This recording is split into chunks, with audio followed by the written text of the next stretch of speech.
streets, Sutek tried to line it up, and he was like, I don't debate y'all. Y'all too disrespectful. Aboriginal Power won't even debate Sean because he's too disrespectful. He is though. No, he really is though.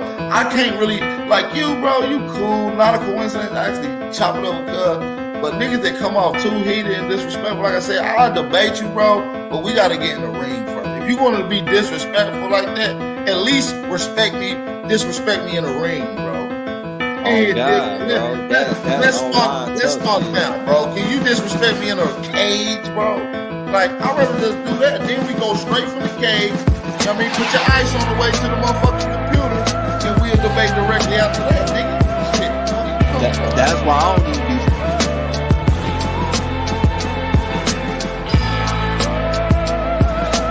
Fucking with the nigga and shit. You feel me? Like, it's like, wait, bro, talk like that. We gotta get face to face. We can talk to you like that, my nigga. Yeah, Peanut. You feel me? Go ahead, I got my brother on here. Peanut, what's the word, my brother? Yeah, I appreciate you, man, but lucky, let me say this, man. First of all, I'm an older brother. I'm young in spirit because I stay in shape. But I'm older. I deserve respect. Don't lie on me. You're not going to get nowhere lying because that's what's going to make you fall face first. Second of all, I'm well known in the Pan-African community. I'm not nobody new. You're younger than me. You don't know this. I didn't put in work and expose Rob Bourne, Sutek, any of them people over there. They know it deep down inside. And I'm gonna be long-winded. I'm a Moorish American. I already had back and forth with them dude. They erased videos. I'm not running from anybody. Don't ever say that stupid shit again. Third, and last but not least, I'm not losing no debate to no Pan-African. So don't ever say that shit again, famo. And that's it. Appreciate y'all, man. You heard that? If Sean P want to debate, tell him to debate the champ over here, right? Sutek wanted her. So this like it's a pecking order. It's a pecking. So Sean want you, and Sutek want him. We say PMF ain't no. It's no problem. It's no problem, man. Let's set up the Sutek debate, man. I don't like him anyway. Okay, so I love that, brother. I love that warrior mentality. That's how it's going. I love to tell Sutek. Tell me. There ain't nothing. My champ always in the chat. Album pop in. We'll set a topic. We'll set a date. We'll make it pay-per-view. We'll chop it up behind the scenes. I get their contact. We make it work. You know? So, right here. He ain't ducking no phase, bro. But that's what I'm saying. He do this over here on y'all channel, but then when we get in other hey, alright, I will block your ass, nigga, because I'm well known for disrupting them chats over there. Nigga, stop fucking lying, nigga. You a goofy, nigga. I would never let a lame ass nigga around me in my face, clown. You gonna block me? It ain't no time I ain't ever been on the Pan-African channel and made my impact. Stop lying. I'm a real man, bro. Stop lying, fam. Don't do PNF like that. PNF, he trying to trigger you, brother. And the fuck up. So listen, he did that to me, talking about, word on the street, I'm ducking from John P. I've never even had but one conversation with this little disrespectful motherfucker. Oh, okay, yeah, he a little hot. He like, so he like,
The Mossy Warrior Clan was created because myself and others like Brother Nahisi saw a need for a young African group to analyze information concerning the African phenomena with no bias, with rigor, and with scholarship. We created the Mossy Warrior Clan for the purpose of being an expert research team, of being a team that produced products, a team that was capable of producing products for African people globally to dispel myths, rumors, and provide them with accurate scholarship.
What's good with everybody out there in the chat? It's your boy Sean P in the place to be, man.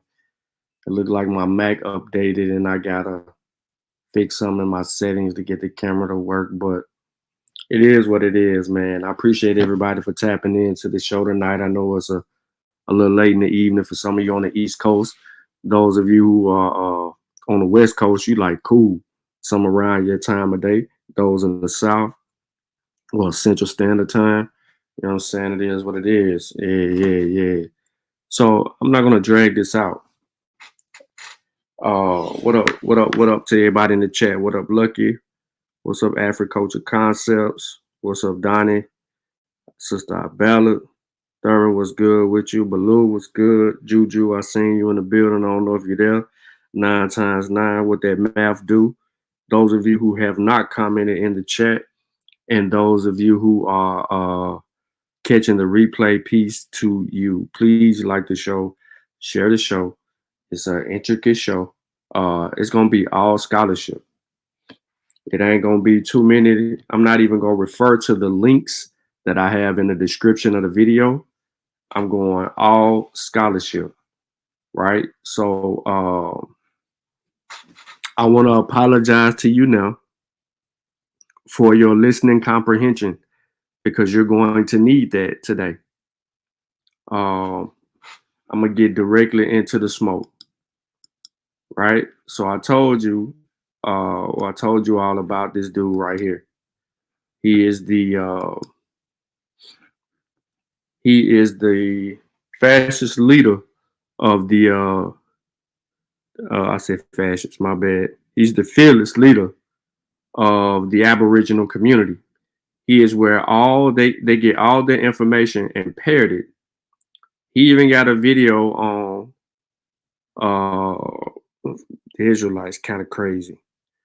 But Karemio is back at it. Now remember, last week we talked about him saying that the people in Senegal, the Labour people, that they come from India. And then he used the quote unquote elder of the Senegambian people. And he supposedly had a translator, and the translator stated that he said they come from India. No evidence was used to support his assertions. The video was from back in 2010. And when we let the people and their origin speak, you can't draw that conclusion. So he's back again. This time he has the nations of the world, Canaan, Barno, and Hausa origin in Baghdad, Palestine. So he's taking the people, the Hausa, he's taking the people in Canaan and Barno, and he's putting them in Baghdad. So what we're going to do is we're not going to listen to 2 hours of this. We're gonna play a little bit of this, right? Like I told you before, I'm going all scholarship, and I will bring up some of the sources that he actually has. Let's go.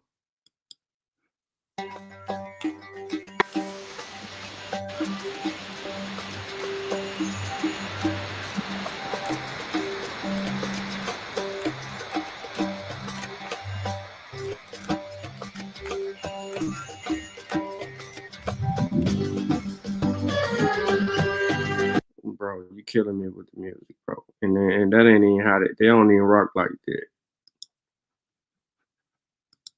You've ever dreamed of owning? All right, so let's get to it.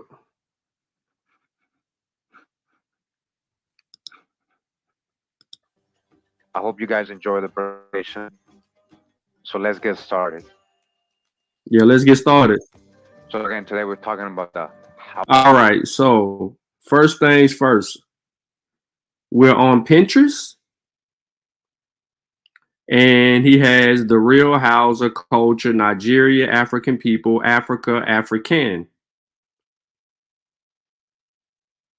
He went to Pinterest. This image, I guess, is from Neverland.com, but it was posted by Lucky O'Brien, which is probably that dude. Sharon Coates. All of that. Let's go. Hausa people and the Kanem Borno people. They are related. All right. This is what they look like in general. As you guys can see, they have the clothing is very Islamic, Muslim, even Turkish looking. As you guys can see, this is what we're going to be talking about today. Again, the Hausa and the Kanem Borno Islamic Caliphate, Nigeria. Just Google Borno people, and this is the image you get. As you guys can see, you'll see some Hausa images pop up, but in general, you can see very Islamic, Muslim people in Nigeria. All right, and we're going to show you today their origin. Medieval Kanem Borno, yeah, from the medieval times, just like the Shona we showed recently, right? History of Kanem Borno Empire. We're going to show what they say about their origins. All right. So I know what you're thinking. Why is a dude that's so entrenched in why is he so entrenched in the existence of black people? And I'm saying that in a literal sense, right? Phenotypically speaking, people who descend from West, Central, East, or South Africa. What is his fascination with people that we're directly connected to, people that we descend from, right? Because he spent a lot of time building up his channel talking about how black people in America, in the Americas, were these first people all the way around the world, this, that, and the third. Why is he so invested? Because it gets him clicks. It builds up his channel and he manipulates. Now, Lucky might know something I don't know because I ain't been studying the dude and I ain't watched the dude. And I'm, this is me laying my second pair. Well, this is my second time looking at any of his content, just independently. You know what I'm saying? On my own merit. So if you're wondering that, you have every right to wonder why in the hell is he so entrenched in something that has no affiliation with him. He clearly does not look anything like any of us. He clearly descends from people who have, these four haplogroups that we are some of the first peoples, right? He's off the island. He's nothing like us. So why is he entrenched in muddying the water? Because it pays him. So what does mainstream general info say about the Kanem Borno Empire? They're saying here in Wikipedia, again, we're just using this as reference just to know what people Google, right? This is what people Google right away, right? The Kanem Borno Empire existed in areas which are now part of the Niger, Cameroon, Libya, and Chad. It was known to the Arabian geographers as the Khanim Empire from the 8th century AD onward and lasted as the independent kingdom of Bornu, the Bornu Empire, until 1900. The early history of the empire is mainly known from the Royal Chronicle or Pause. So why you just skip over the Khanim Empire from 700 to 1380? Because it's telling you where it's located at. You just skipped over that. He skipped over that to go directly into the early history of empires, mainly known for the Royal Chronicle of the Gurgam. Right? But in my honest opinion, that ain't the one that's known by the most.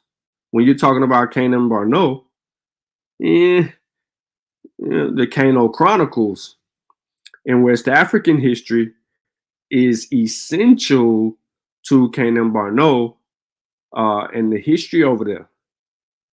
The Kano Chronicles tells a deep, gets into their work. And if you are unfamiliar with West African history and traditions and culture, literature, etc., you ain't gonna pay attention to that. But let him get through the wiki article. He already stumped himself because he's showing Africa. He showed an image. So twice removed in multiple sources, in his Pinterest source and the wiki article, he has positioned these people on the continent of Africa. Now he has to show that their origins are in Baghdad. Gurgan, discovered in 1851 by the German traveler Heinrich Barth. Remnant, successor Regis Empire, in form of Borno Emirate and Dikwa Emirate, were established around 1900, still existed as traditional states within Nigeria. Now, real quick, I'm going to go to the Gurgum here. Entry it says Gurgum, or D1 is the Royal Chronicle of the Kanem Bornu Empire, written in Arabic. Gurgam is also used as the name for written historical. It's written in Arabic. Arabic. Not what you just said. Arabic. Records in some kingdoms west of Bornu, including Dara, Fika, and Mandara, defined as chronicle or list of ancestors, or simply date their ancestors. Okay. All right. So now, ladies and gentlemen, we have the supposedly ancestors. So let's see if he takes us to the ancestors. Right? Let's go. Okay. This is their official chronicles, guys. It's not a myth. It's not a legend. So this provides the names of 69 rulers of Kanem Bornu and some supplementary information concerning the length of their reigns, their ascendancy, and often some events of their reigns. The information given by several Arab authors, right, including these guys, Said Marid and Al-Kashandi, confirm the validity of the data provided in the Gurgum, literally saying, yes, they confirmed that these people came from Baghdad, Iraq, on the basis of these. How? What did you show in this source that says that they come from Baghdad? How? Are we already there?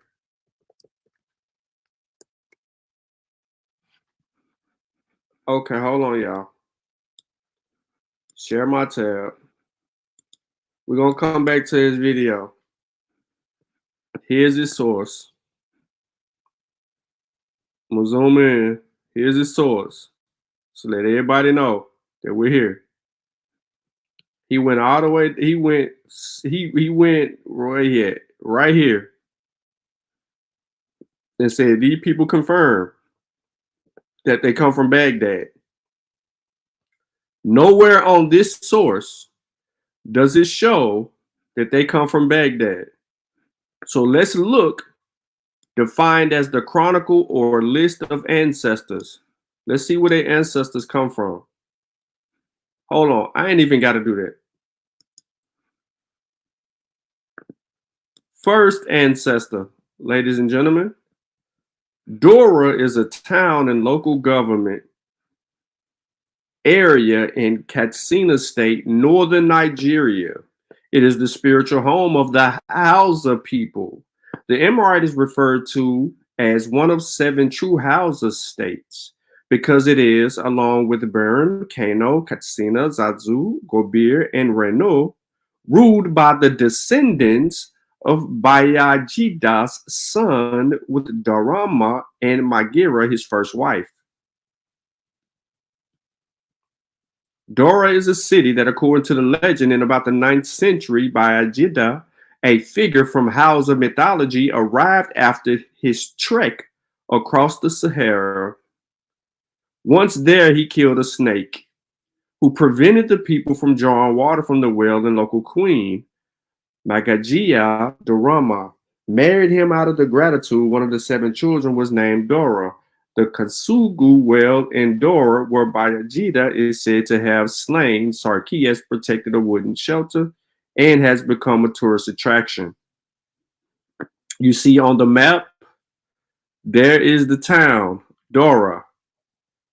Okay, so for many of you who don't know anything about African mythology and stories, inside of their city-states, if we can call that city-states, they always have some type of mythological story that starts to name these different city-states and or places of significant reverence to their mythological stories inside of their stories. You can look at the story of Ile Ife and how it came to be. This story is similar to other folklore or mythology that is all throughout West African history and traditions.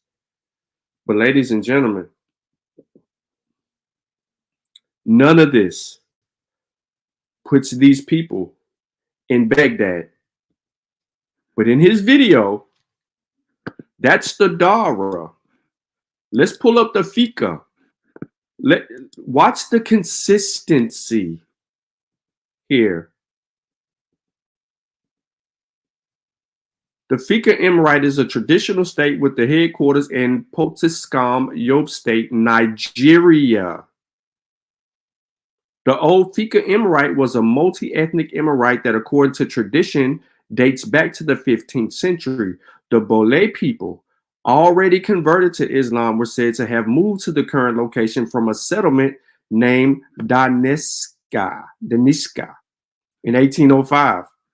We go back to the last source, you're going to see, right, that date, 1805, come back. If you don't remember, ladies and gentlemen, let me bring you back to it.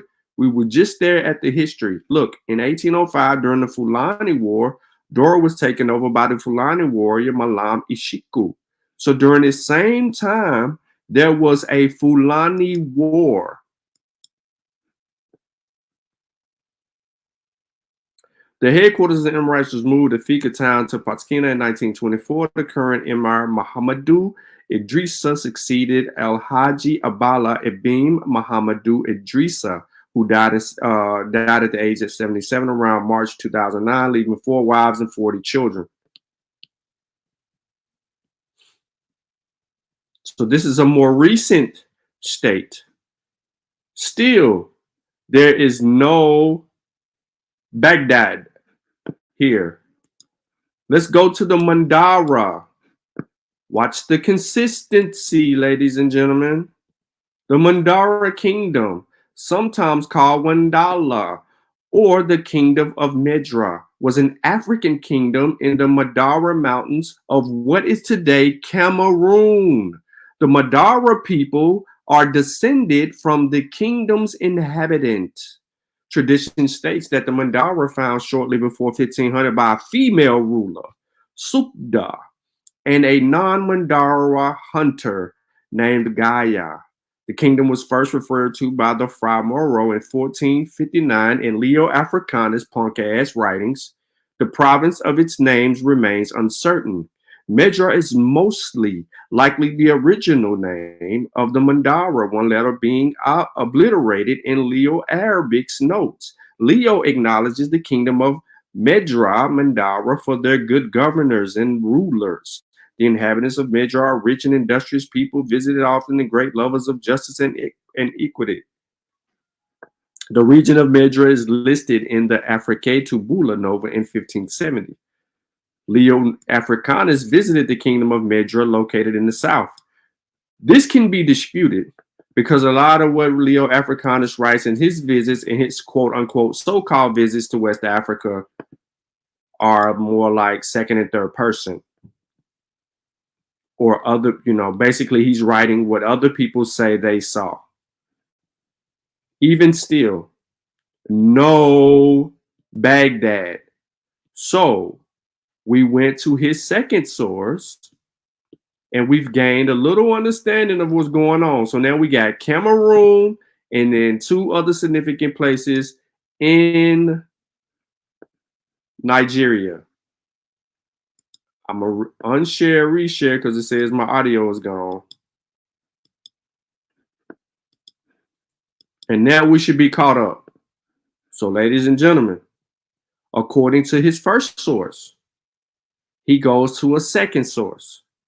We get into his second source, and then this is where he makes the claim that they come from Baghdad. We're 5 minutes into the video with 3 minutes of it being about music. So it ain't that long he takes to come out and make the claim that let me make sure y'all can still see my screen. All right. That these people supposedly come from Baghdad. So let's review his evidence or his argument first. Arab authors, right, including these guys, Said Marid and Al-Kashandi, confirm the validity of the data provided in the Gurgam, literally saying, yes, they confirmed that these people came from Baghdad, Iraq. On the basis of these sources, a nearly accurate chronology of these sources, primary sources, of the rulers of Khan and Borno can be established between the 10th and the 19th century. Okay, that's when they got there, people from Baghdad.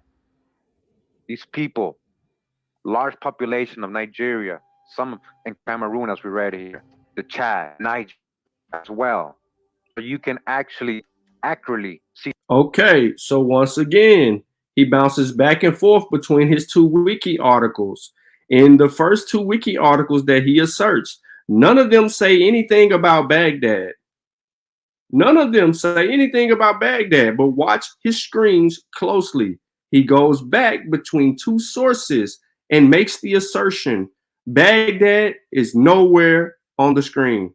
Of these sources, a nearly accurate chronology of these sources, primary sources, of the rulers of Khan and Borno can be established between the 10th and the 19th century. Okay, that's when they got there, these people from Baghdad. These people. That don't say that they come from there, bro. It don't say they come from Baghdad. It says Canaan Barno can be established, meaning the kingdom of, meaning the rulers, right? Its existence. People are already in Canaan before its kinship. It was established between the 10th and 19th centuries.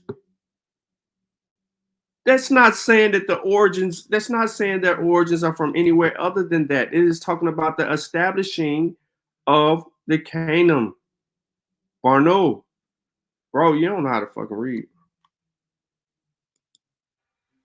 Large population of Nigeria, some in Cameroon, as we read here, the Chad, Niger as well. So you can actually accurately see the chronology of these rulers, the Khan and Borno, who are the same people as the Hausa. They actually ended up in Khan and Borno first before they moved on to the Hausa lands. It's the same people, and their chronicles are the same. I just wanted to point this out. That's what Wikipedia is telling us, right? If you want to know the history and origin of these people, you got to read more of their chronicles, and it tells you. And this has been verified.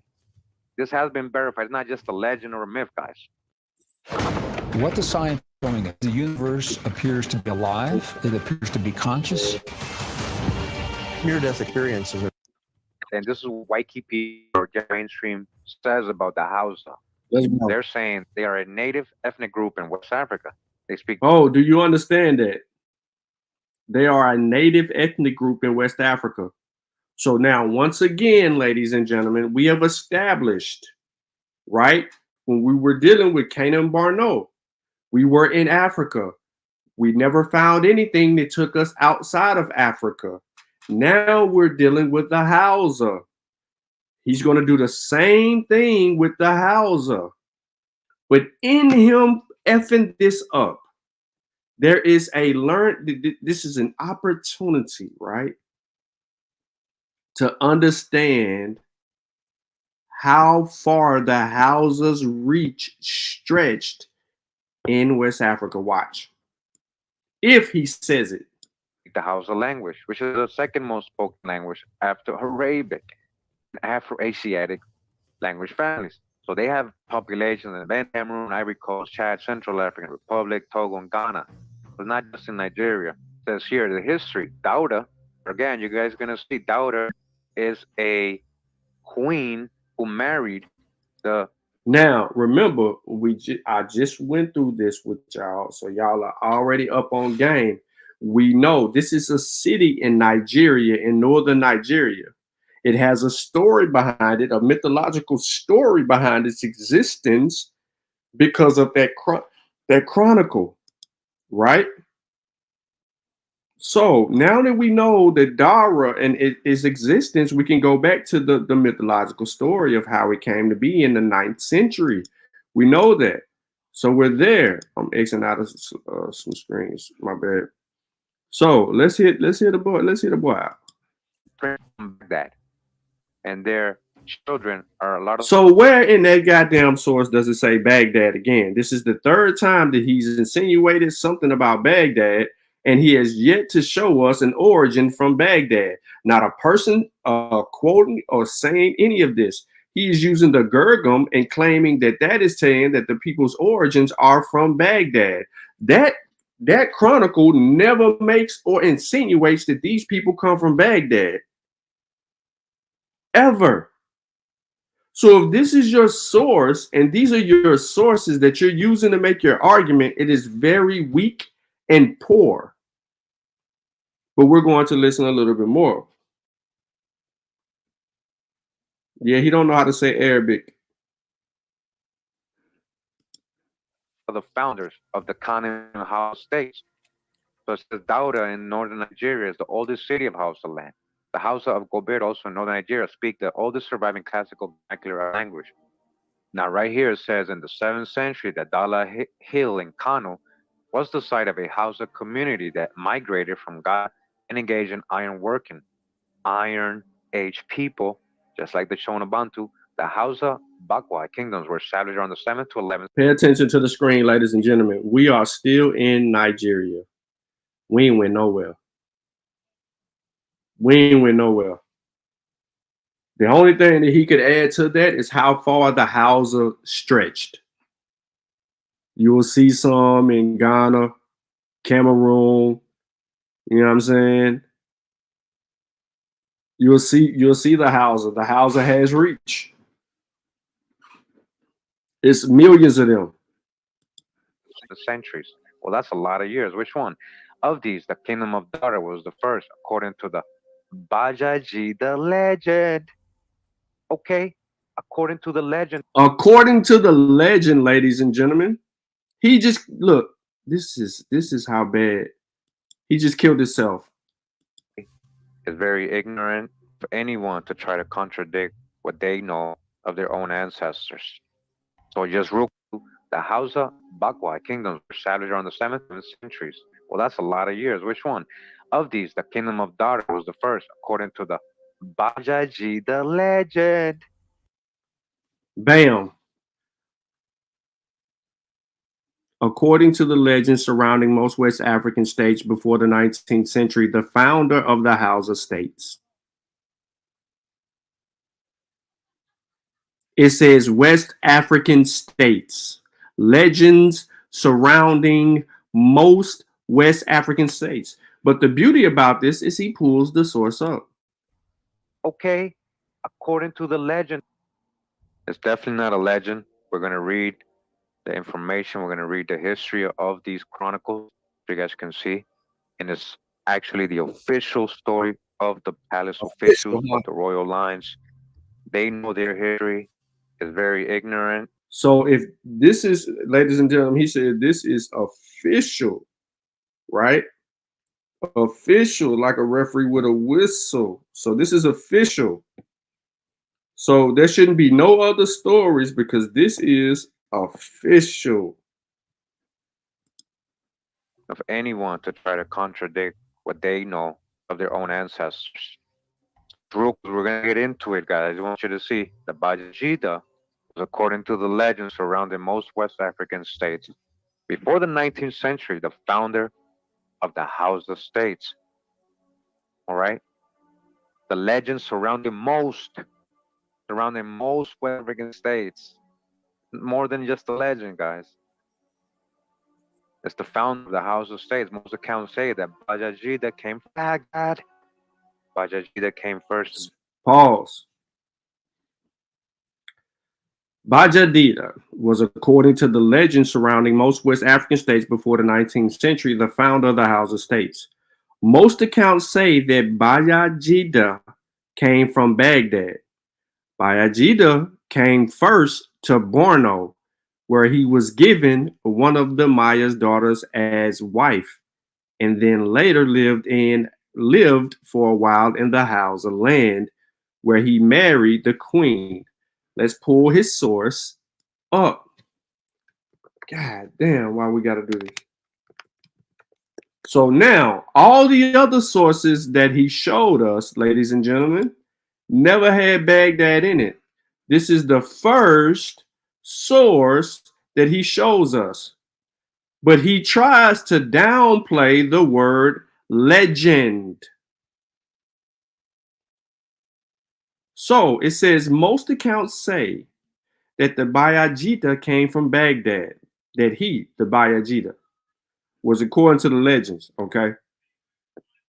The Bayajida came first to Borno, where he was given one of Maya's daughters as a wife, and then later lived for a while in Hausa land, where he married a queen, Dara, who gave him a Gwari mistress as a reward for slaying Sarki, said to be a great snake, which deprived her people of access to water. By the queen of Dara, this is correlating with Dara when we looked it up. Bayajida had a son called Barrow, another called Byram, and a Borno princess, and yet another son called Karbagari. Okay, so this is telling a story, but I have to pause because when we read the story previously, it told us that it was a legend. It told us that it was a mythology. Because it said according to Hausa mythology. Let's continue. It goes on and says a hero's departure from Baghdad and his stay in Borno. According to the legend, Bayajida was a prince from Baghdad and son of King Abdallah, but he was exiled from his hometown after Queen Zadam, also known as Zigawa, had conquered the city. Once he left Baghdad, he traveled across Africa with numerous warriors and arrived in Borno. Once in Borno, tales differ as to what caused tension with the local king. According to one story, Bayajida realized his forces were stronger than those of the king. Because of this, he planned to overthrow him. However, the king heard the plot and after consulting with his advisors, gave Bayajida his daughter, Magaram, in marriage. Later, when the king attacked and took over several towns, he tricked his new son-in-law into leaving his own men to guard the towns, thereby decreasing the number of men Bayajida had at his disposal. Bayajida realized that he was being tricked when he had only his wife and one slave left during the night. They fled to Garam Gabaz, now situated in the Hadija region. While there, Magaram gave birth to Bayajida's firstborn, Baram, the eponymous ancestor to the petty king of Gabas, Tabaram, east of Baram. However, according to another version of the story, Bayajida was welcomed into Borno, married Magaram, and became popular among the people. Because of this, the king envied him and plotted against him. Upon being informed of this by his wife, he fled Borno with her. So the arrival of the slaying of the serpent. This is a myth story, ladies and gentlemen. So now we know what we're dealing with in his story. But what I need to know is what other position he argues with. So I'm going to play the video again. We've got point A, his source. Now we need the support. Does he have another source?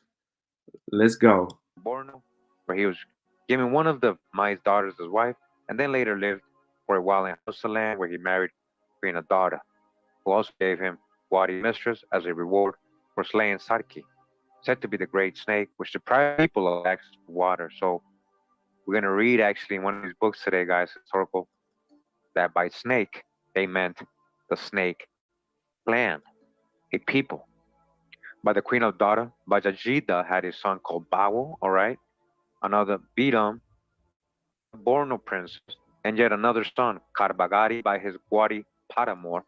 Bawo is said to have succeeded his father and had 6 sons who became the rulers of Daura, Katsina, Sasso, Gobir, Kano, and Rano, all right? And these are places, but they were people, grandsons of Bajajida from Baghdad, the Hausa states. These, together with Bayram, which was ruled by the son of Bajajida and of the Borno prince, formed the Hausa Bagwe, or the Hausa 7. All right. So it goes on. I just want to show you. We're going to get into it more. No, we're Wikipedia now. We're just in the beginning. Then we got the Kano Chronicle. It says here the Kano Chronicle, an Arabic language manuscript, lists rulers of Kano, Nigeria.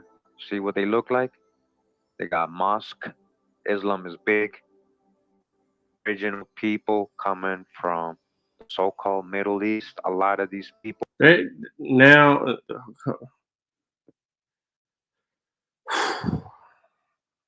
bro, what in the entire fuck is going on? Descendants of original people coming from the Middle East.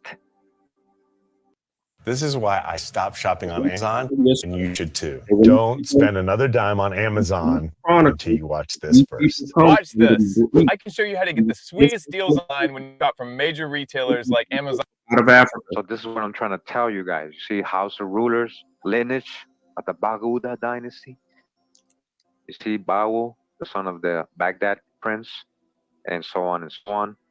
So to say that these people are just making... Oh, so where's the dude at? Where's Bayajida at? Since he came, where is Bayajida in the Kano Chronicles? Oh, don't worry. I actually have the primary of the King's List. What y'all thought this was? Y'all thought this was a game? Y'all thought that I spent years researching all this Islamic crap, that I wasn't going to have no primaries? I ain't even had to put nothing together, bro. I was going to do a whole presentation. I said, nah, it's all right. I can read from my book. I can pull from my sources. All my sources is in the description. And the books that you're going to hear me refer to are in the description. Show me the King's List with Bayajida on it. I'm trying to tell you guys. You see Hausa ruler, lineage. Where is Bayajida? Where's the man that came from Baghdad? And then you turned around and said all these other people are from Baghdad because of one person in a mythological story comes from Baghdad in this story. And we all know why the story is even referring to the Middle East.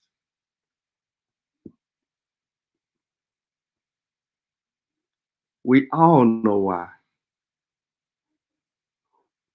But we don't see Bayajida on here at all. Look at the dates, ladies and gentlemen, of this dynasty. It begins in 999 AD to 1063. We don't even get the first. We don't get no Bayajida.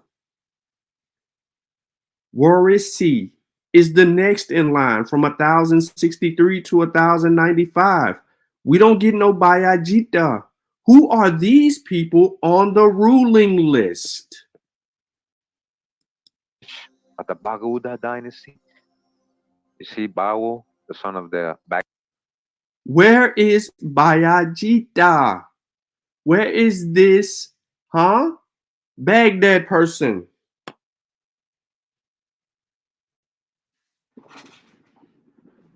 Where's the Baghdad person? He's not on the king's list anywhere. Baghdad prince, and so on and so on. So to say that these people are just making up things when it's all of them, all the royal lines. Bro, in the royal lines, you ain't okay.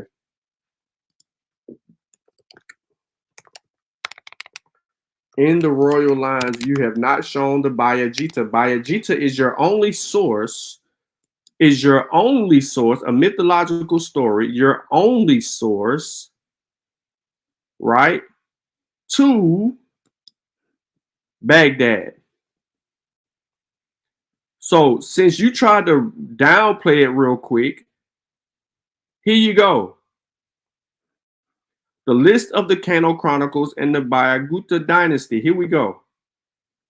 We won't find that Bayajita nowhere. Nowhere on this list. And Muhammad Bello is a cold mofo right there. None of them. We don't find them. We don't find them nowhere. This is the genealogy. He pulls it up. They don't say nothing about no Baghdad on here. Nowhere. He pulls it up. Fastball. See? Here's the king's list. Come on, man.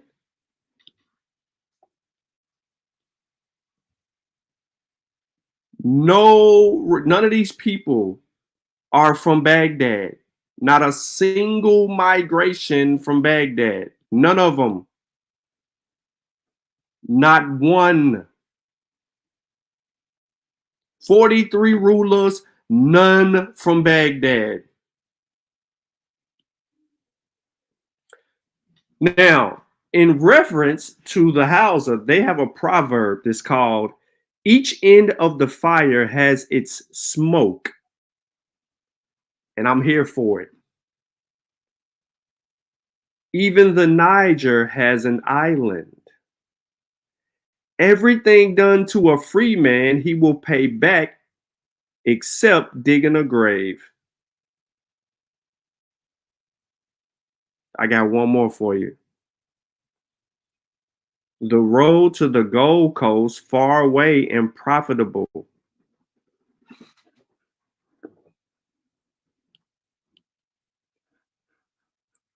Stop sharing. Put the man's stuff back on the screen. We got one source from Karimio, a mythological story that points in the direction of Baghdad, talking about killing the snake and all of that, how Dara became to be. One source. Will there be more? Of these states, the Kanem Bornu and Hausa states. It says the Kano Chronicles, a list of rulers of Kano stretching back to the 10th century AD. Middle Ages. It's not ancient. They just got there. It tells of 11 clans of enemies, such as all extracted brewers or smiths, who were warned by their spiritual leader that a stranger would come and cut down their sacred tree and wrest their dominion from them. A large tree. If he comes not in your time, surely he will come in the time of your children and will conquer all in his country. Indeed, a man named Bagauda arrived soon after conquering and became the first king of Kano, according to the Chronicle. That's the Kano Chronicle and the Bajajida. No, stop. Go to the first person. Why you didn't go to the first person?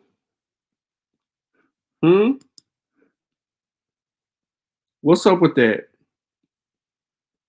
This person was significant. Why we didn't go to that person?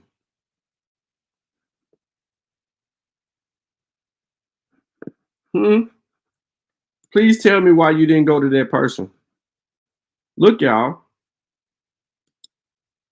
In the Kano Chronicles. Baghdad. So let's go back to my source. Let's pull him up.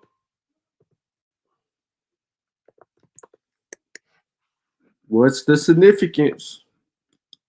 What's the significance with this first person that they said was so important?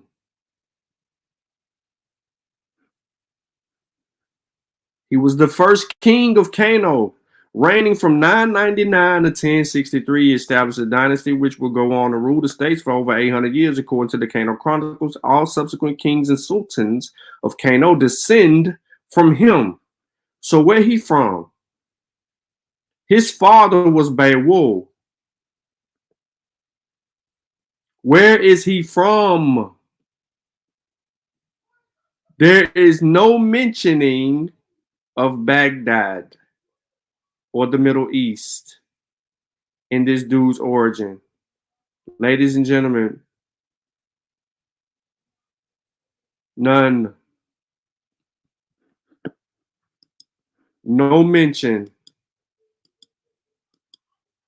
So we got one source that says Baghdad, and it comes from a mythological story, a legend. Royal lines of these states, the Kanem, Bornu, and Hausa states. It says the Kano Chronicles, a list of rulers of Kano stretching back to the 10th century AD. Middle Ages. It's not ancient. They just got there. It tells of 11 clans of enemies, such as salt extracted brewers or smiths, who were warned by their spiritual leader that a stranger would come and cut down their. So guess what? They ain't Muslim. 11 clans of animists. Guess what they ain't? Muslim. That ain't flying in with their practices. But let them continue.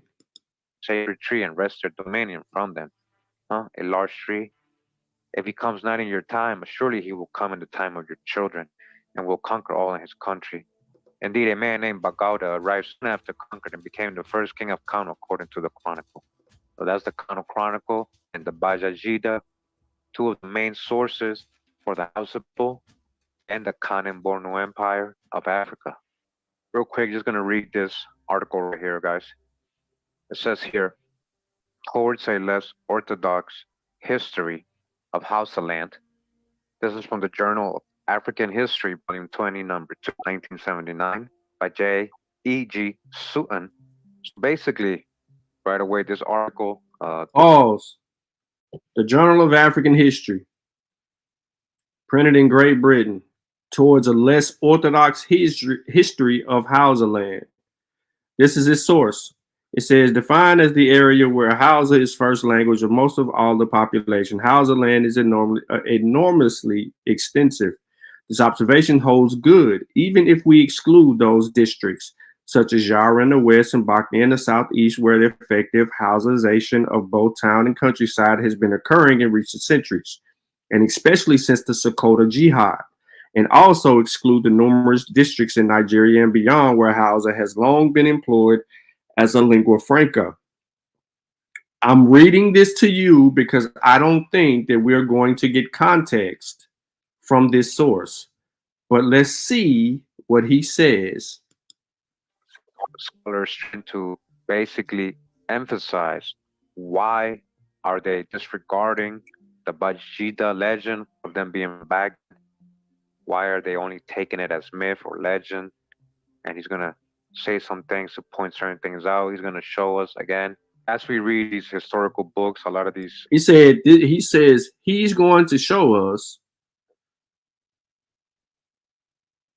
So let's see. West African scholars and professors, right? They try to claim and assume that the Hausa people came from the Sahara, which goes against the whole Bajajida legend. What? Hold on. So I know you spliced this video up. Bro, please tell me you come back to this source. And in the Chronicles, he's gonna let you know, hey, this is more than a legend. And here's the facts. Okay. Now he says, define as that area where Hausa is the first language of most or all the population. Hausa land is enormously extensive. This observation holds good even if we exclude those districts, such as Buri in the west and Bauchi. No, he didn't. Ola Risha Creole 504. And let me say this real quick to you, bro. Let me say this real quick to you. I hate smart people. Now, why did I say I hate smart people? Because what you just did was you took something away from me.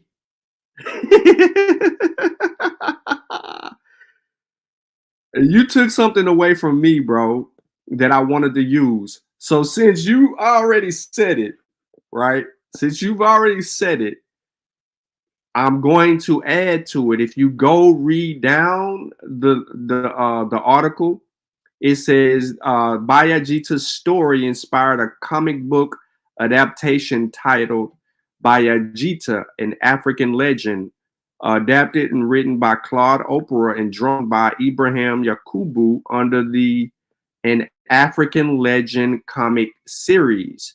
The comic was published in 2018 using the popular Bandi Desani style. A French translation was later released the following year. Right, and it says more about the views of the story, but you stole the thunder, bro. you stole you stole the thunder, bro. You did. That's all good. You ain't gotta apologize for being smart. Listen. You ain't gotta apologize for doing what the dummy didn't do. All he had to do was read it, bro. It tell you the historical. All right, so listen. Let me put it on the screen so people are aware of what we talking about. My bad, y'all. Boom. I'll come back to where he at. So the historical meaning. There are a variety of views on the Bayajita story, with differing opinions on the meaning and the historicity of the tale.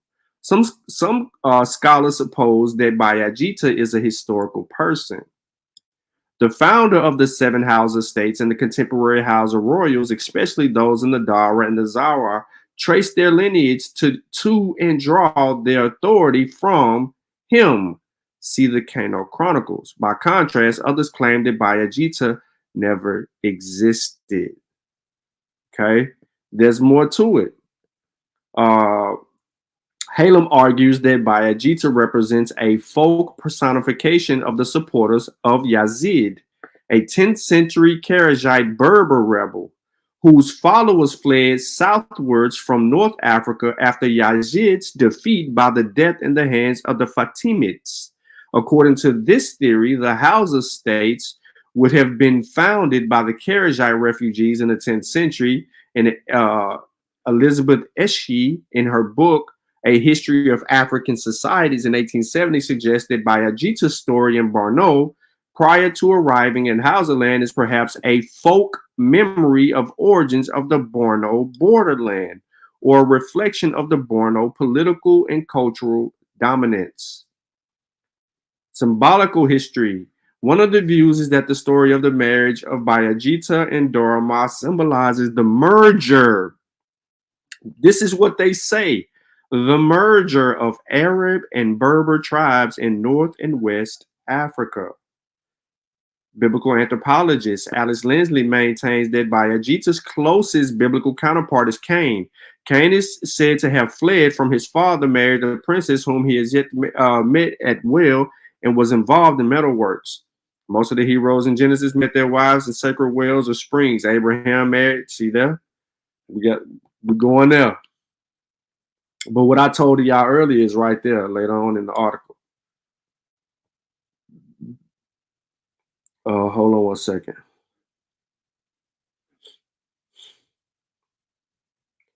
But he did not.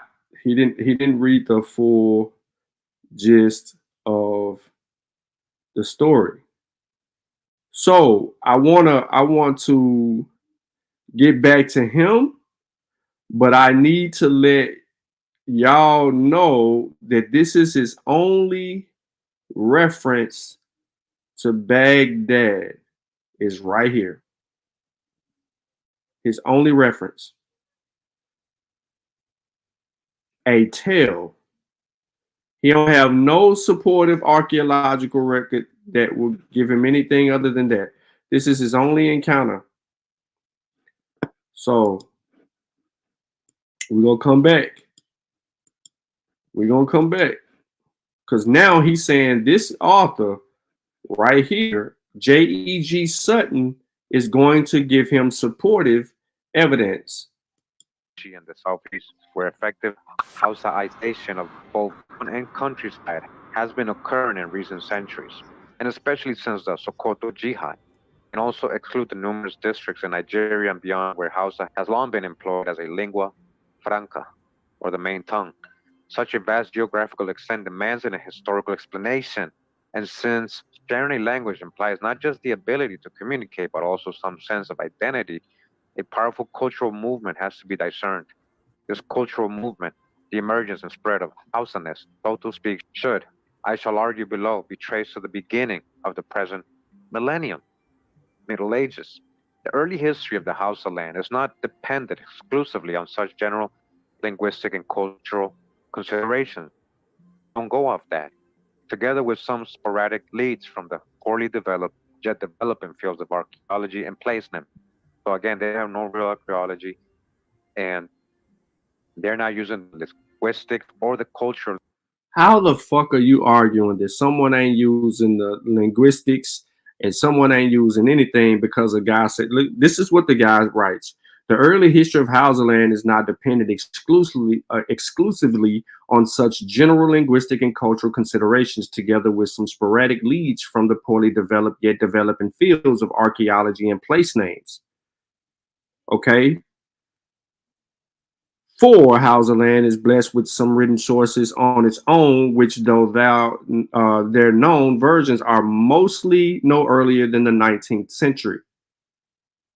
Clearly incorporated early traditions, besides chronicle materials of Hausa kingdoms, of which the Kano Chronicle is the most informative, these traditions also purport to explain, if not exactly Hausa origin, at least how a single people came to be organized from early times in the series of kingdoms conventionally numbered as 7. The stories of the founding hero, Bayajida, who traveled from nearer or more distant East Borno, Canaan, or even Baghdad. Pause. Ladies and gentlemen, the source that he is using says the stories of the founding hero, Bayajida, which is not in anyone's king's list, says Bayajida, who traveled from the nearer or more distant east, and then refers to Barnu or Canaan or even Baghdad, and who slew the snake that controlled the well of Dara, and of his son Bawu and further offspring, who supposedly established the 7 original kingdoms, are naturally treated as legendary by modern historians and by some as late inventions. So when we go back to Olorisha Creole 504, when he puts his comment in the chat and says, I bet he didn't read this part of Wikipedia where it says it is a new concept.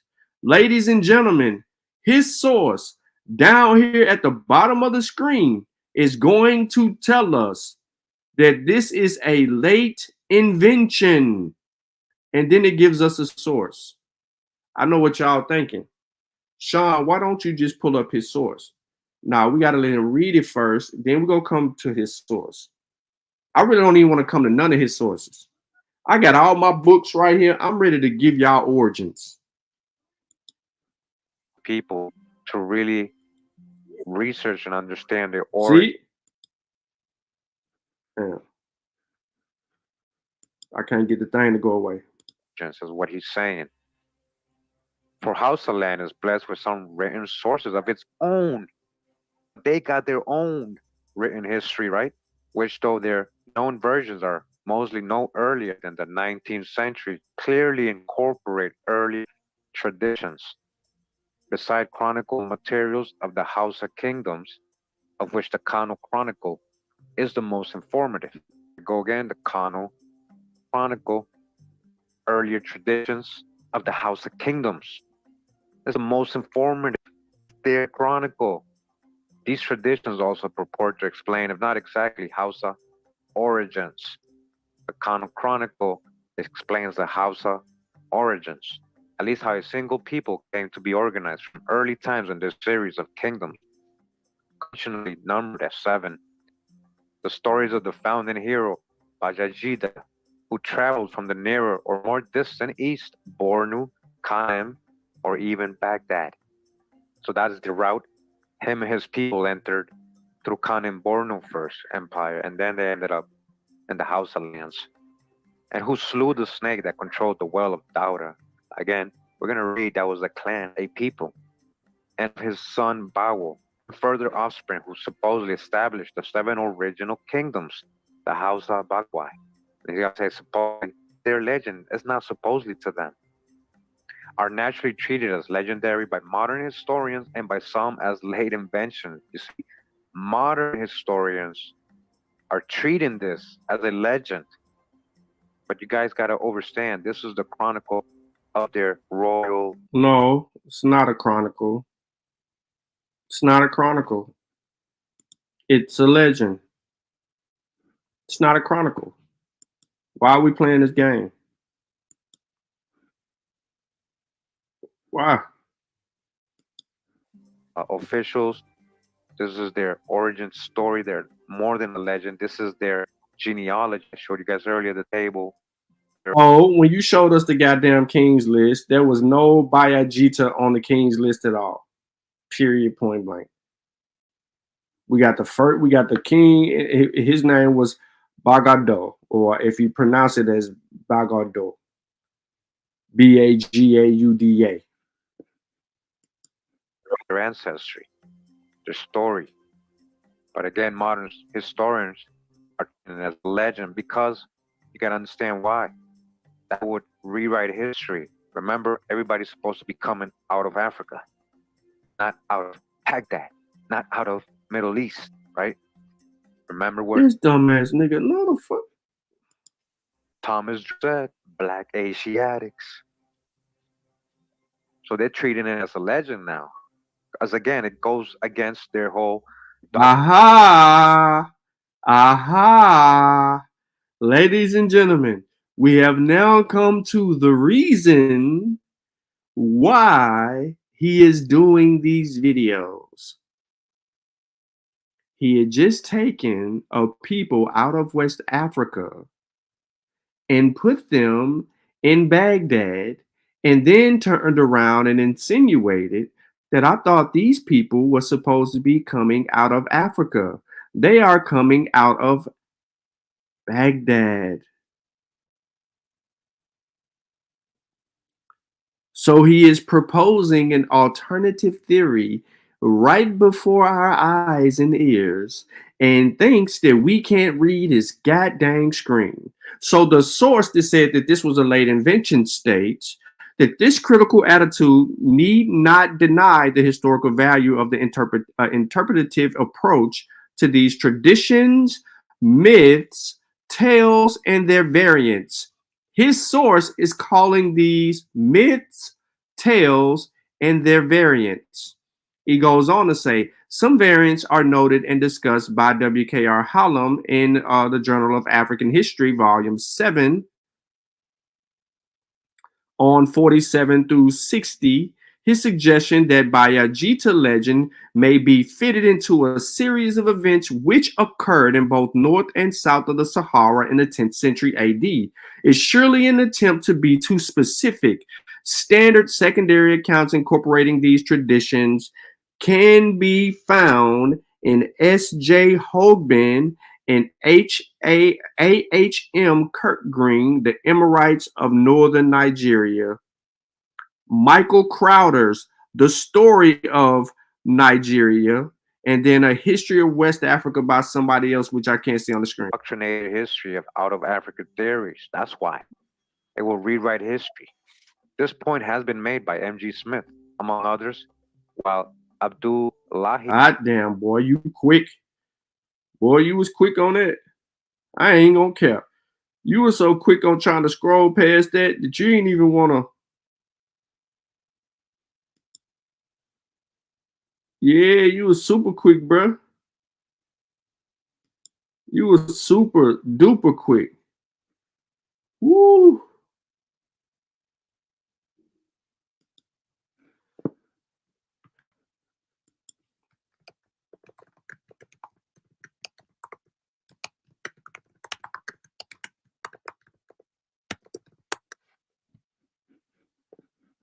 Hold on, y'all. I got to pull this source up. Let me log in first. Then I share my screen. So just so you know, I got the source. And I ain't been on JSTOR this month, so I got like a whole bunch of them left. All right, so I got a source on the screen. Okay. What I was reading was down here at the bottom. Now, this is the beauty of why I was reading what I was reading, because I knew Trimingham's name would come up in A History of Islam in West Africa. And it says, my own acquaintance with primary written sources is through summaries, paraphrases, and translations, which I am warned are frequently faulted.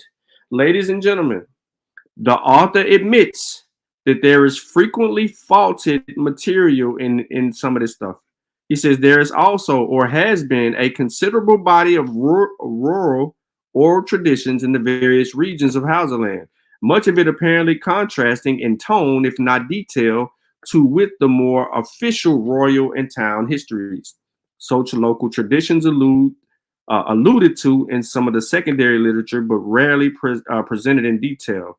The Beginnings of Hausa Society by Vassiner, Monty L. Thomas, The Historians in the Tropical Africa, etc. So now we're here.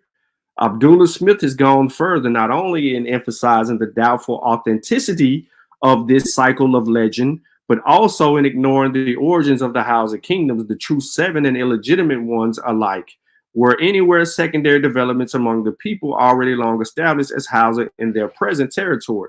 This interesting argument of Abdullah Smith's has proved very influential in recent studies of Hausa land, in its questioning of false presumptions, including its long overdue exposure of the Hamitic element in Hausa historiography, as well as the considerations of linguistics.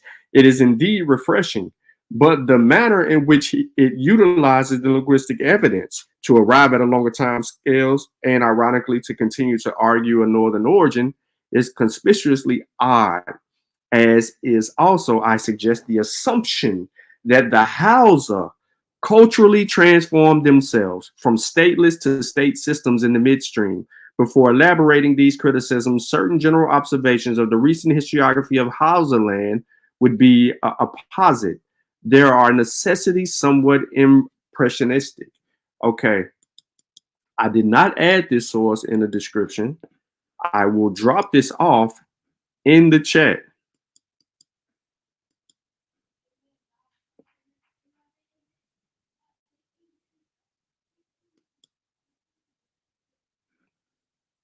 That's that.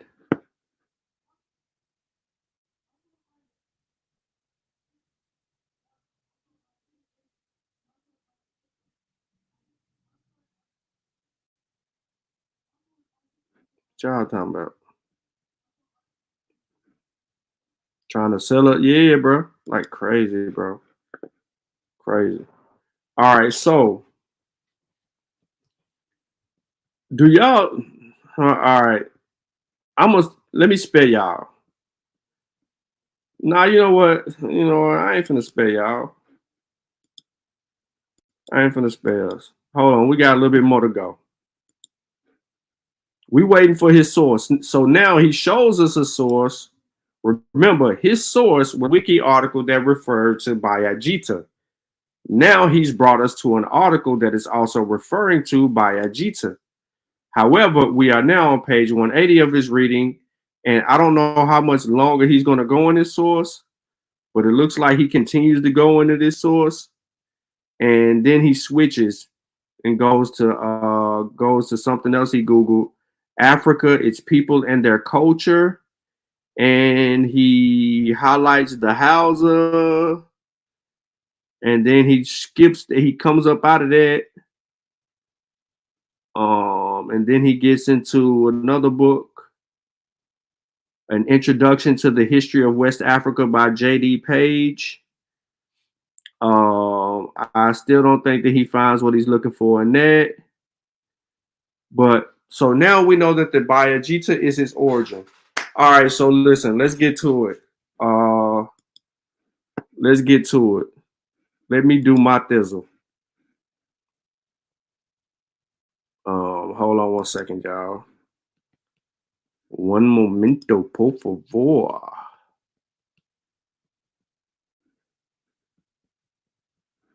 Let me see how this works.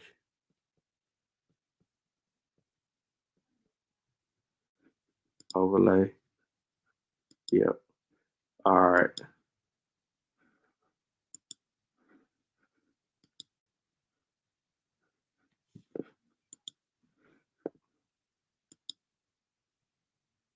Y'all see that? Okay.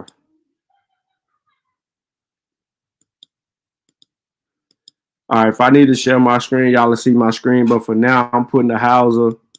I'm finna put the Hausa on display real quick. Give me a second.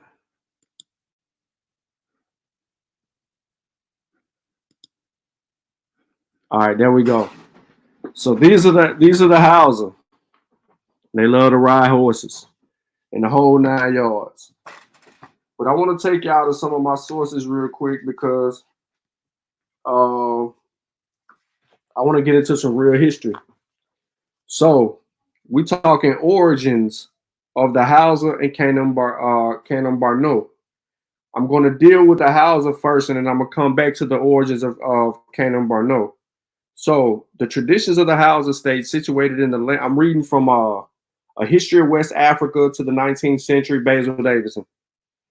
I'm on page 87. It's in the description. Anything that I read to you today, I'm gonna say the title of the book, but it's in the description. All right. The traditions of the Hausa state situated in the lands of northern Nigeria go back to the kings of the 11th century AD.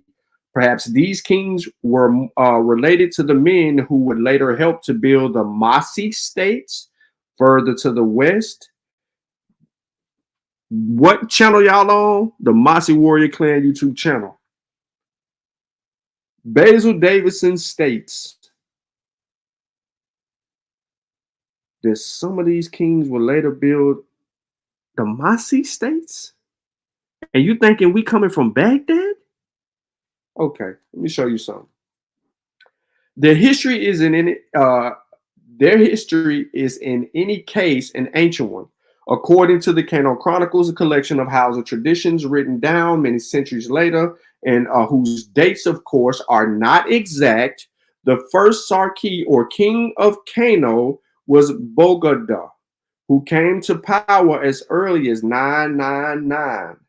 We can probably conclude that the number of Hausa settlements, each dependent on its main city, began to appear on the political scene some 800 or 900 years ago. These Hausa states had 3 main reasons for existence. These reasons were to found in their cities. Each main Hausa city or town for these settlements were at first quite small, was a place of government and military defense. Neighboring farmers could take refuge there when threatened by invaders or raiders. In exchange for this protection, they paid taxes to the men who ruled in the city, who in turn paid their soldiers and kept law and order. These men were in turn ruled by the Saki, or king, a member of one of the leading families. Secondly, each Hausa city was a marketplace for the nearby countryside. Here, farmers could exchange their products and goods for craftsmen made in leather and other material.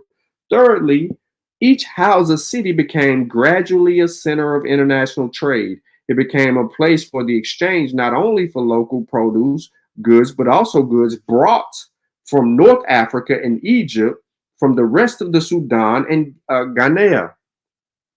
This prosperity was the result of a long development in the beginning. The Hausa states had difficult problems to solve.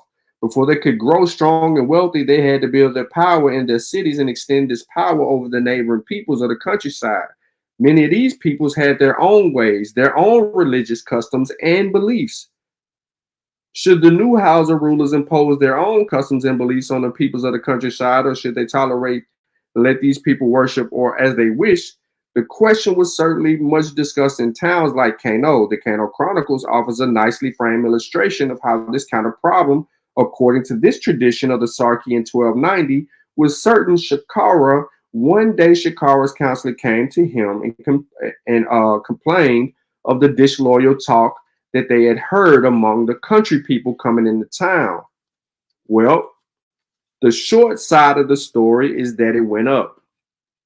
There was smoke in the city. They got to it. But that's not it. I want to skip just a little bit ahead of, I'm still in my same source, but it's not long that he doesn't write a lot about this, about the Hausa in this one. But he says, Islam came to Hausa land somewhat later than elsewhere in the Western Sudan, perhaps because of the strength and self-sufficiency of Hausa cities. For the same reason, no doubt, Islam failed to acquire the same degree of popularity and success in the Hausa land, at any rate until much later times. But the Hausa cities were often visited by Muslim scholars, and the Hausa traders and governments took over the script of the Arabs, using it to write their own language. Unfortunately, very few old Hausa documents have come down to us. Many are said to have been destroyed by the Fulani conquerors of Hausa land after 1800. There were many Hausa cities and therefore many Hausa states. Dara, Gobir, Katsina, Kano, Zaria, these are only 5 of the better known names. Sometimes these states banded themselves together for their common good. Often they quarreled. They never had a single central government. They did not form a Hausa empire. Yet the Hausa states, generally more friendly with each other than with their non-Hausa neighbors, had great influence and commercial power. Okay. So now the stage is set. From one source, we're going to go over to Ajayi and in Espie's 1,000 Years of West African History. All right, so traditions of origin. The Hausa, the western neighbors of the Kanaru, inhabited the northwestern and north central parts of Nigeria, spread farther west and north in the Republic of Niger up into the edges of the Sahara Desert. Within Nigeria, Hausa land is marked by wide plains, only occasional broken in by low hills. As has been the case with Kanaru, this open country has had great influence on the ethnic composition and history of the Hausa, and might be expected a large number of those who speak today are described as Hausa, not the same ethnic origin. Nevertheless, they would appear to have been original Negro stock, which formed the nucleus of the present-day Hausa. In early history of the countryside, stock was expanded and transformed by immigration from elsewhere, probably from the west and northern east, and by commercial, political, religious, and other influences. The Hausa language is classified by linguist Greenberg among what he called the Chad family of languages. This family, as the name implies, includes a very large number of languages spoken in Chad area, such as the Kotoko, the Batamargi, the Mandara, the Muskie, and others. I know what y'all like. Y'all like, man, read the dang on origins, bro. The origin of the Hausa states is a matter of controversy into which we cannot enter here. The oft-told Hausa legend of origin relates that at an unspecified date in remote times, one Bayajita fled from Baghdad to Canaan Barnu, which was already an important state in the Chad Basin. So your guy, Bayajada, fled from Baghdad to Canaan Barno, which was an established state. There, the Maya or Bornu gave Bayajita his daughter marriage, but deprived him of his flowers. Ain't that what we read already? This and other subsequent events caused Bayajita to flee the country in fear of Ma. Traveling westward, Bayajita left his wife in Beram and Gabos to bear a son. At Gaya near Kano, he met some blacksmiths who made him a knife according to his specifications. Thence he came to a town whose people were deprived of water from a well by a sacred snake called Sarki, the Hausa word for king. Bayajita killed the snake, and in gratitude and admiration, Dora, the queen of the place, married him and also gave him a Gwara concubine. By Dora, Bayajita had a son called Bewo. Various accounts exist of what happened subsequently, but one of them, recorded by the German scholar explorer Heinrich Bach, among others, relates that Barrow had 7 children who became the eponymous founders of the Hausa states. These were Baram, Dara, oldest Katsina, Zaria, twins, Kano, and Reno. Others said twins were Gobir, the youngest. Ladies and gentlemen, the German scholar says that Bewo, the gentleman that we showed on the king's list, story is older, and that he had 7 children, and every one of the children that he had has a name of a city-state inside of Hausa land. He goes on to say, whether these were names of persons or places is not certain. It is clear, however, that in nearly all Hausa traditions, Byram and Dora are considered the earliest settlements of the Hausa people in their present abode. It is also not certain how far each of the 7 states as a political unit, but it's clear that they were largely independent of each other, though bound by ties of language and culture. According to traditions, several offices were assigned to the original founders of these states. Gobir was appointed Sarkim Yaki, war leader or commander of chief. Dora and Katsina, Sarakuan Kasuf, chiefs of the market directors, trade and commerce. Kano and Renu, Sarkia Baba, chiefs of indigo, superintendents of the indigo industry. Zari, Sarkin, Bayin, chiefs of slaves, procurer of labor. Baram, reputedly the original seat of the governor of the Hausa states, is usually passed over in his tradition. By the 19th century, it alone, in an impoverished condition, partly owing to the scourge of our dangerous neighbor Hidajia, it came so close to losing its identity that it was usually called Barim Tagabaz, or Barim in the east, to distinguish it from other more westerly town of the same name, Barim Takatsina, or Barim in Katsina. Similar to Dora, had compared a little depend upon its agriculture, and in one tradition, Dora was designated Sarkin Noma, chief of agriculture. In addition to Hausa, Bakwi tradition also tells of the Banza Bakwi, the unreal or spurious 7. These latter were not among original states, but had subsequently come under the expanding influence of the Hausa people, and Islam. The areas usually named Zamfara, Kibi, Gwabwa, Yore, Nupe, Yoruba, Ilerun, and Kwafa, Jukin. The very existence of the Banza Bakwi tradition indicates an earlier attempt to explain the remarkable diffusion of the Hausa language and culture in many parts of what is now called northern Nigeria and beyond, a development which has continued in even greater intensity to the present day. In the same manner, we should view many of the other Hausa traditions or origins as in a way of exhibiting the method by which events in remote times had been revived into people's memory. For example, the Bayajita Barwo legend apparently refers to the successive infiltration of newcomers into Hausa land or the conquest of the area by invaders. The introduction, so some traditions relate, by Bayajetas of certain things like an ox, but not an ox, probably refers to the advent of new beasts of burden like the horse or camel.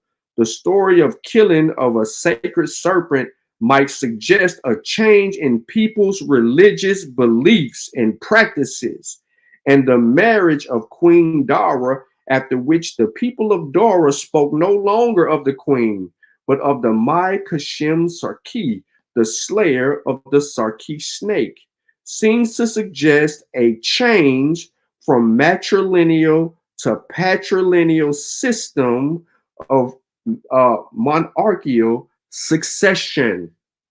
Uh-oh. We're down one origin story. Let's move on to another. In the General History of Africa, Volume 4, Africa from the 12th to the 16th century. It is the black book with the lime green in it. There are four main theories about the origins of the Hausa.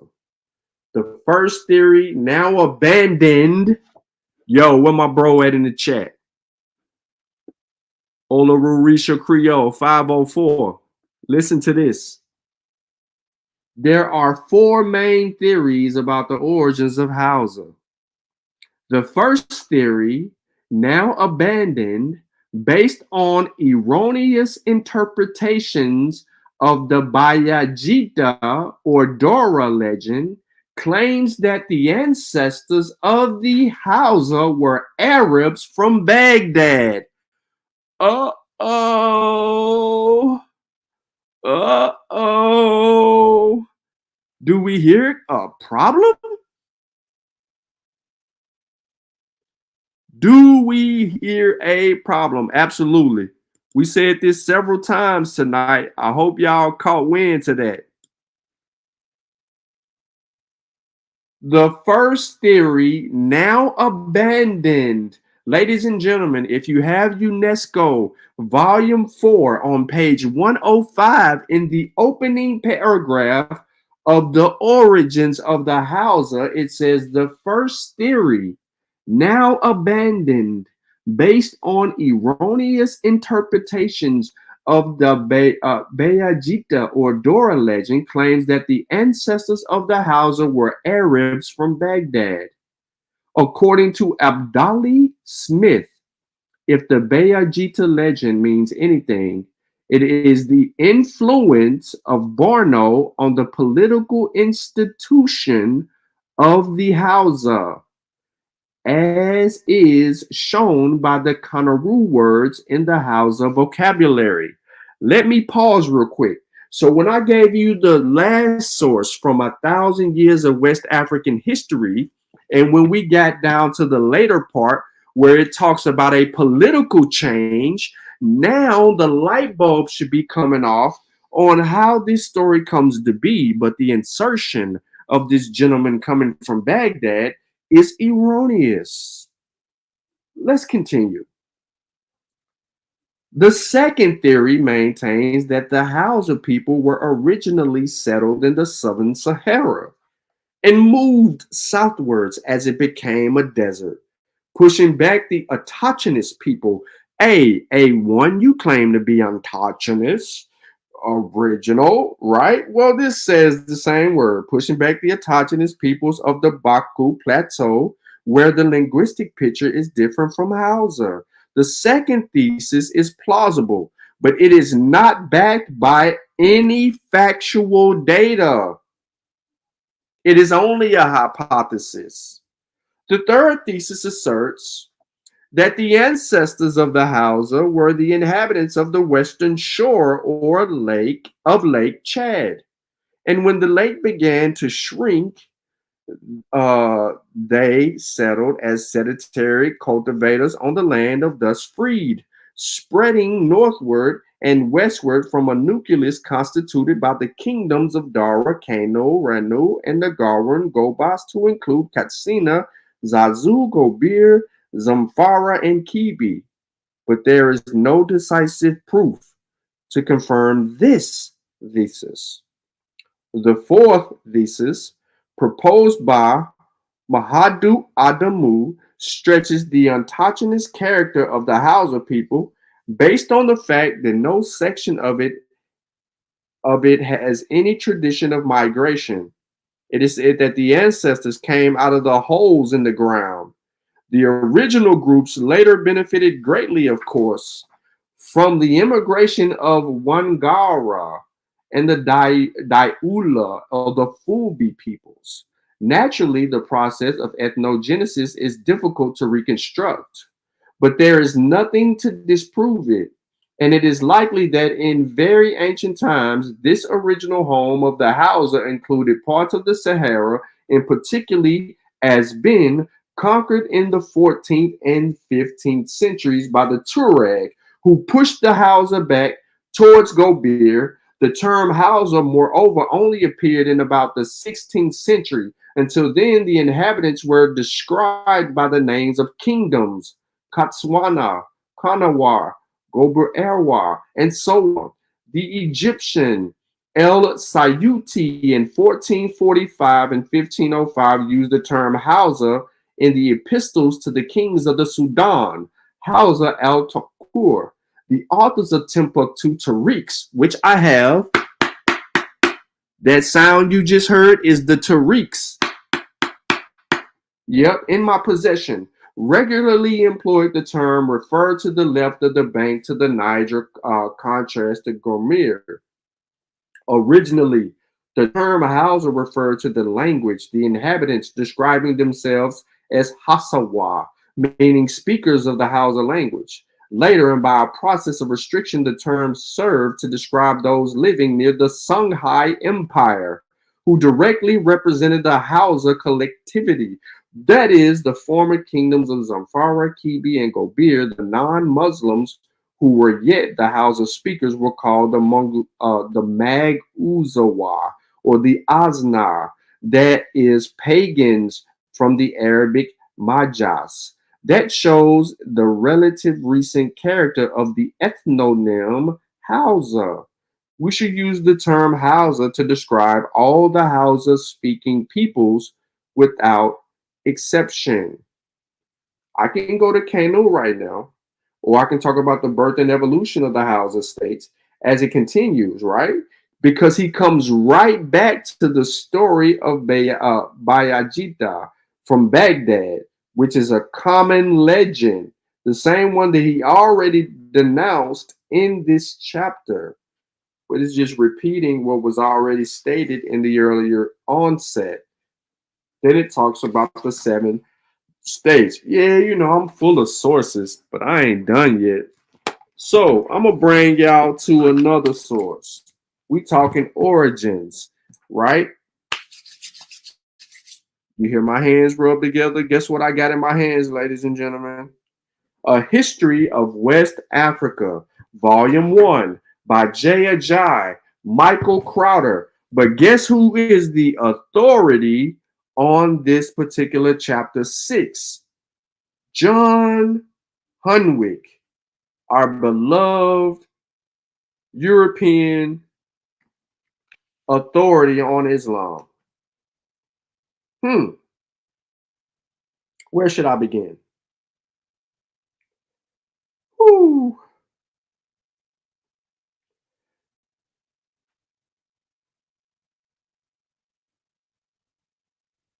All right, let me give it to y'all. Hold up. See, I be want to give y'all Barnu because he brought up Canaan and Barnu, and it's the same. It's the same struggle. He tried to use that empire to like really get. Man, it's just trash. But let's move on. All right, so let me give it context so y'all don't think that something is missing here. Historical periods rarely conform to the arbitrary framework of centuries. Although, with hindsight, one may be able to point to their particular event as a turning point in the general process leading up to that event and consequences resulting from it from part of the never-ending chain of historical processes. We are unusually lucky in the case of the Songhai and the Central Sudan states in finding the 16th century Christian century, and even more aptly, the 10th Islamic century, 1494 to 1591, forms a meaningful unit for study as it embarks both the beginning and end periods of certain phases in the history of these areas. The year 1493 saw the overthrow of the Sunni or the Shia dynasty by the El-Hajj Muhammad B. Abir Bakr, who took the title Espie and whose brothers and descendants formed the ruling oligarchy of the Songhai Empire until it collapsed under the impact of the Moroccan invasion in 1591. Pause. So that political movement, right, from Musa's to Askias was what it was. In Bornu, the period was ushered in by the powerful rule of the Mai el-Ghazi, founder of the Naqshbandi from 1470 to 1503, from whom all the Mayas of the 16th century were descended. His rule brought to an end the fratricidal succession struggles which had sapped Bornu's strength for over a century. It closed with another powerful rule that on the Madrias Alamo 1569-1619 campaigns and reforms had been fulsomely celebrated by his chronicler Ibn Fatara. Between these two great empires lay the 7 Hausa states, of which 2, Kano and Katsina, were entering upon a period of major economic and military growth and increasing conflict during the late 15th century at a time which they also received the most lasting Islamic influences. By the early 17th century, they, like Bornu, were already seriously threatened by the marauding cavalier of the Kwawafara from the Benue Valley and were soon to make peace in the face of this common enemy. Of the 7 upstart, hopefully y'all can hear me.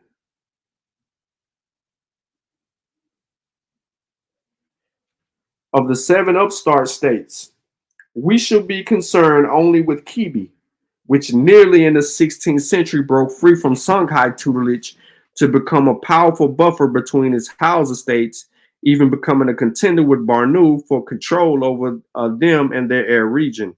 We should also consider separately Sultanic Agadads, not as states, which it was not, but rather as an area of vital importance for the transcontinental trade to North Africa and Egypt, hence a key area to control. So,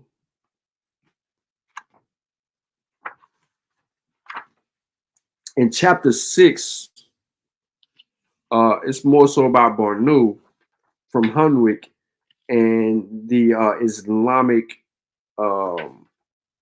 existence. He even talks about the Ottoman Empire and its relevance to the area. And as far as Katsina and Kano goes, of course, the Chronicle is mentioned there where they talk about Mali, Timbuktu, and all of them. He doesn't really get into the origin, as the last few sources have been stated about the origin of the Hausa. So I wanted to give you that because it's more history with Hunwick than anything, and the presence of Islam. So we'll see the Hausa. We'll see the Hausa in another source. I just want to get to something real quick, and then I'll give it to you. But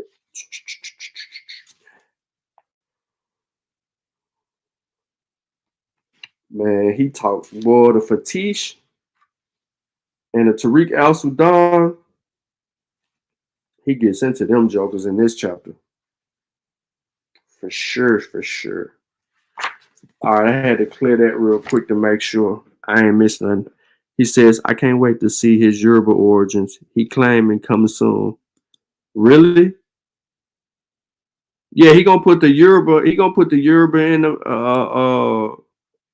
the Middle East again. He gonna make all of them Arabs. He gonna make all of them.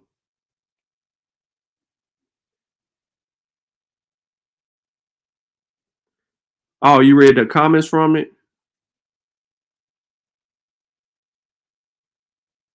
Oh, he was pissed. That's why I tagged him in the video. He's not gonna comment on any video that I do at all. He's not.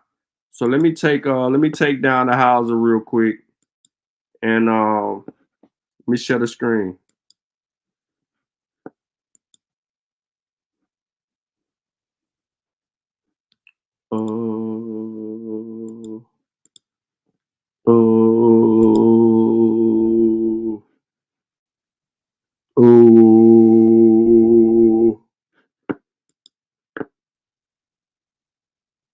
Yeah.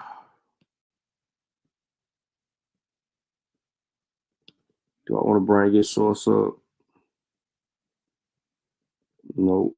You don't really deal with nothing. All right. Yeah. The rise and fall of ancient Hausa states.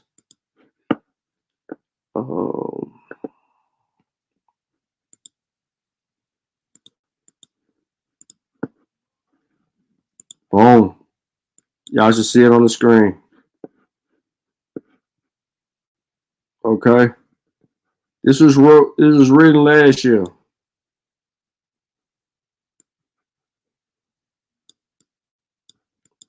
Let's see if we can see who this person is.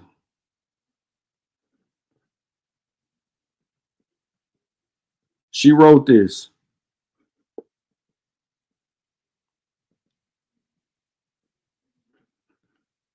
She is an avid reader and lover of knowledge of most kinds. When she's not reading random stuff on the internet, you'll find her putting pen to paper or finger to keyboard. She wrote this.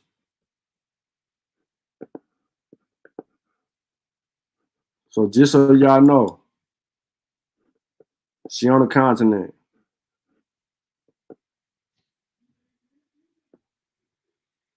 And life, yeah, they didn't rock with them. So I'm going to scroll down a little bit, and I want to go to her order. Let's see what she says.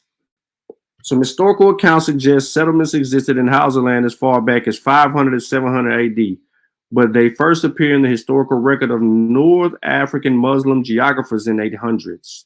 However, these settlements did not become a major trade center until 1500. According to the Hausa legend, the kingdoms were established by a Muslim prince from Baghdad called Ajayi. Ajayi apparently arrived at the court of the ruler of the kingdom of Canaan, but after being poorly received, headed eastward to the city of Dara.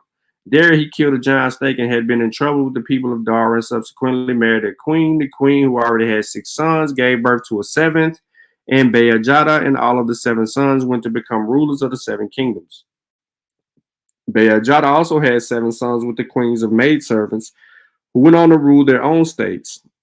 The 7 illegitimate states, known as the Banzubakwe, were Zamfara, Kibi, Uri, Gwara, Nupe, Korofa, and Yoruba, different from the Yoruba people of present-day southwest Nigeria. However, the historical accuracy of this legend is widely questioned, especially since it is believed to have been conceived around the 16th century and fails to explain the origins of Darwa. The story points to the influence of the merchants from the Middle East on the region.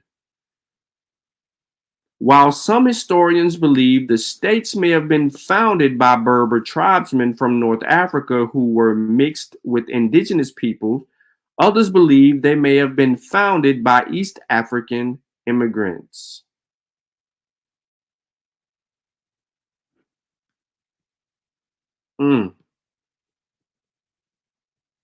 She wrote it. We can leave a comment if we sign in. All right, so she gives her take. This other source I have, where you at?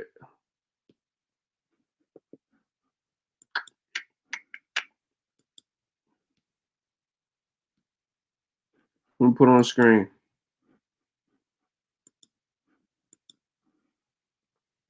All right, so I'm gonna play this and let it go. Hold on, I gotta share on share because y'all ain't gonna hear that audio.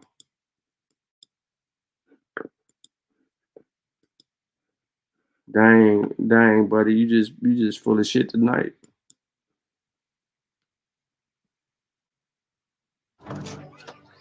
The time is now to start studying for her college. Dang it. You got ads on auto reader. Hausaland, sometimes referred to as the Hausa Kingdoms, was a group of small independent city-states in northern Central Africa between the Niger River and Lake Chad which flourished from the 15th to 18th century CE. The origins of the Hausa are not known, but one hypothesis suggests they were a group of indigenous peoples joined by a common language, Hausa, while another theory explains their presence as a consequence of a migration of peoples from the southern Sahara Desert. The cities prospered thanks to local and interregional trade in such commodities as salt, precious metals, leather goods, and slaves. Islam was adopted by many of the rulers and elite of the city-states in the 14th and 15th century CE but was also one of the reasons for their loss of independence when the Muslim Fulani leader Usman Dan Fodio reigned 1803 to 1815 CE, waged a holy war and conquered the region in the early 19th century CE. Geography and origins. The name Hausaland derives from the Hausa term Kasar Hausa, meaning the country of the Hausa language, although the area also included other peoples such as the Tuareg, Fulbe, and Zabarma. The term Hausa was in use only from the 16th century CE as the people called themselves according to which specific city-state or kingdom they belonged to. Hausaland was located in the Sahel region between the Niger River and Lake Chad in north-central Africa and what is today northern Nigeria. The Sahel is the semi-arid strip of land running across Africa between the Sahara Desert in the north and the savanna grassland to the south. Hausaland, specifically, stretched from Air Mountains, north, to the Jos Plateau, south, and from Borno, east, to the Niger Valley, west. This region saw the development of towns by the Hausa-speaking people from 1000 to 1300 CE. The exact origins of the Hausa cities are not known, but theories include migration peoples from the southern Sahara who, abandoning their own lands following the increased desiccation of that area, established new settlements in what would become known as Hausaland.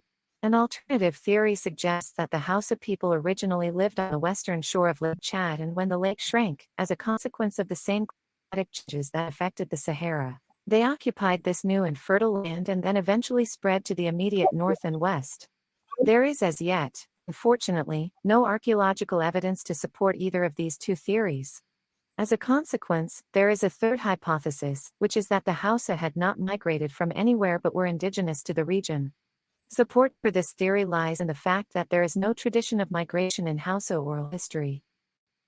There is, though, a foundation legend, known as the Ajayi or Dora legend, although this probably dates to the 16th century CE and reflects the increased influence of Islam in the region at that time.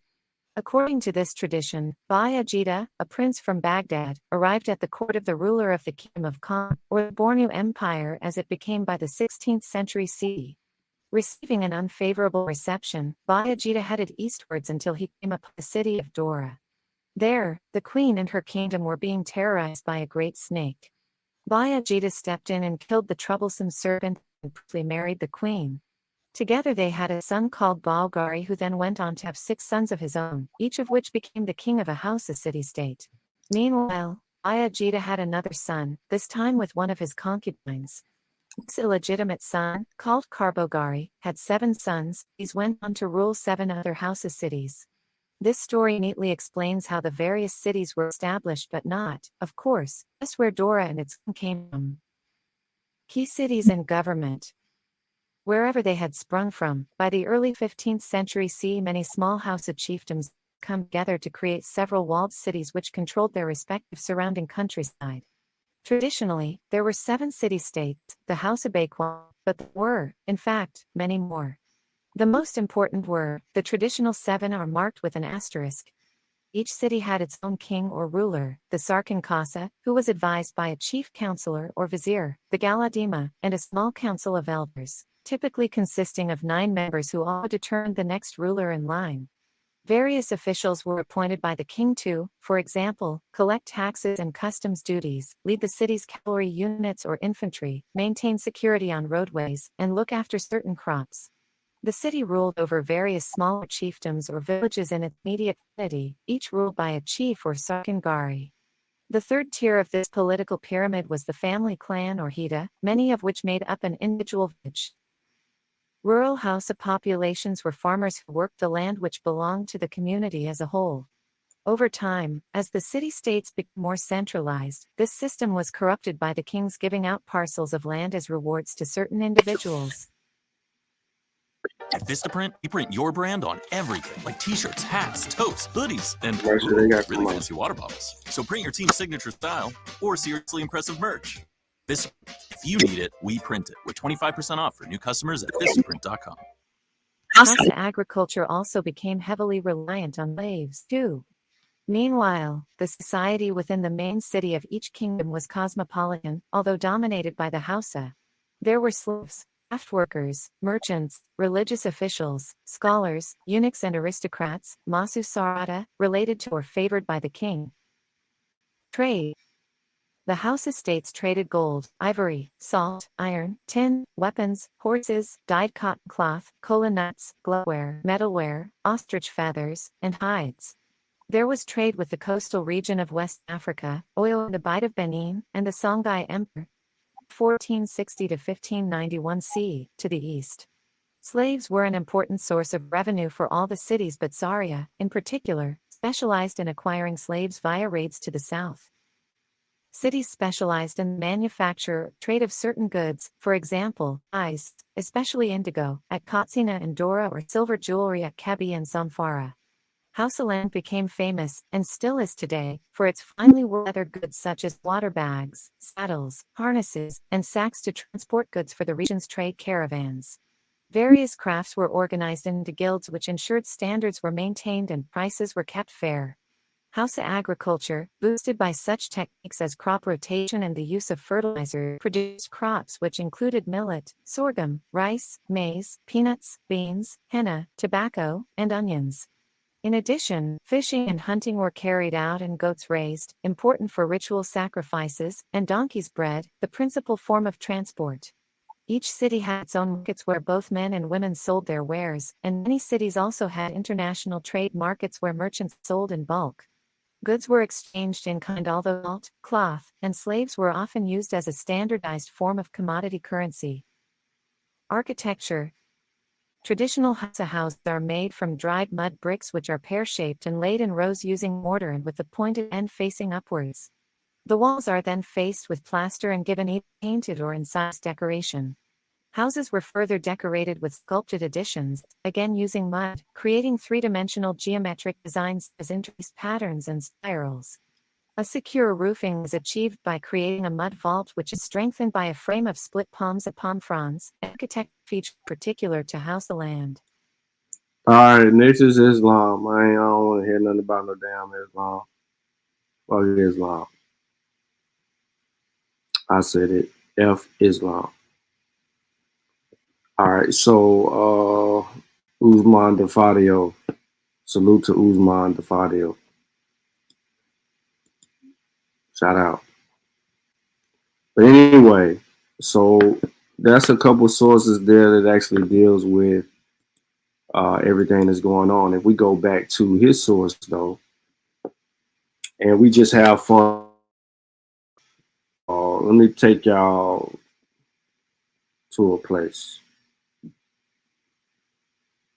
in his source. UNESCO kills them off the rip. That's one of the most painstaking, more modern and up-to-date scholarship regarding the origins of Hausa. We did, what we did do is find supportive evidence for the recurrence of this story, this legend.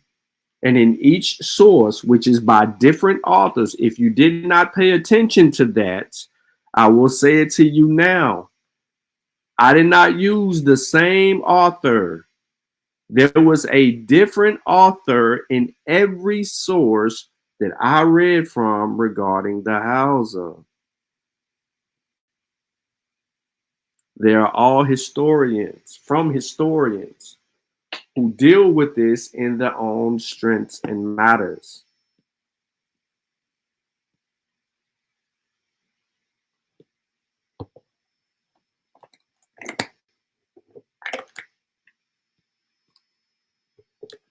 But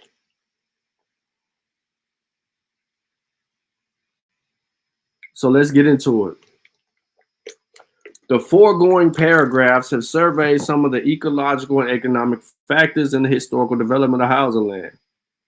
They take their lead largely from present environmental and ethnographic situations, and they share common shortcomings of these sorts of evidence when attempting to project them into the past, especially when lacking detailed archaeological support. But they provide a base from which to consider sensible Hausa culture as a historical phenomenon, and from which to devise a research strategy, especially archaeological projects. The most reasonable and uncomplicated theory is that the Hausa culture and identity evolved somewhere in present Hausa territory, in the Savannah Belt, and more particularly, as I argued above, from the linguistic situation on the eastern side of present Hausa land, whence there has been progressive westward expansion during the present millennia as far as Kibi and the border of Songhai sphere. The failure to expand eastward in this belt may be due to the prior establishment of the agricultural Chadic-speaking populations in the western part of the Chad Basin, and then from quite early in millennia, the assimilating expansion of Kanaru, which as the power of the identity of the base, the base of the kingdom of Barnu not only presented a barrier to Hausa expansion, but also doubtless helped propel the latter westward. It seems in the face that the east of Karno and Dara, some old Hausa districts were partly Kanaruized.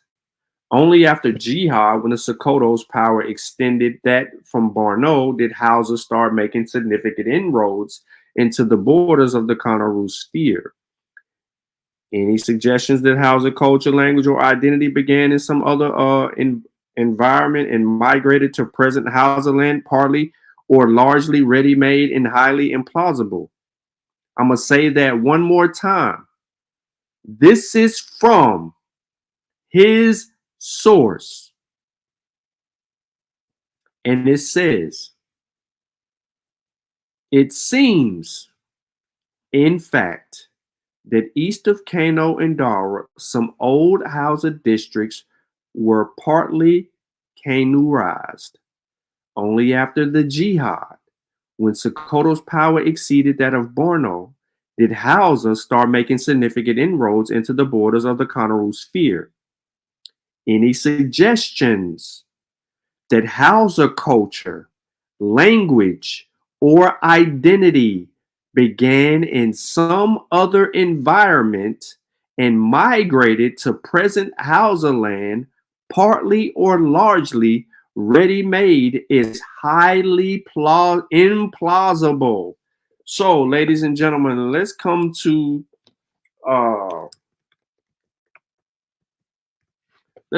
look up this word, right? Because many people have a problem with what words mean these days. So let's just do us a solid and look up a definition of what the word implausible mean. You can do a simple Google search. I don't give a damn. Let's find a definition. Not plausible, provoking disbelief.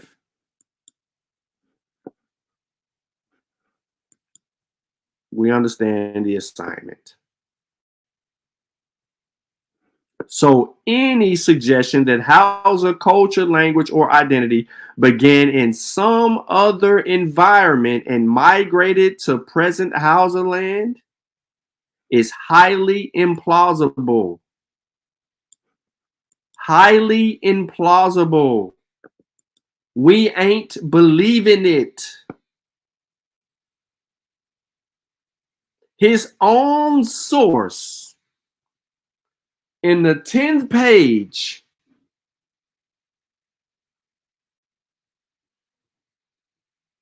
says it's highly implausible.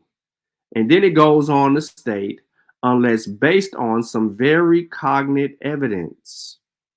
For such movement and readjustment would almost certainly have shattered old cultures and ethnicities and have produced new ones. Yet, it is this sort of historical reconstruction which Professor Abdullah Smith seemed to be proposing, and which the general histories and textbooks repeat.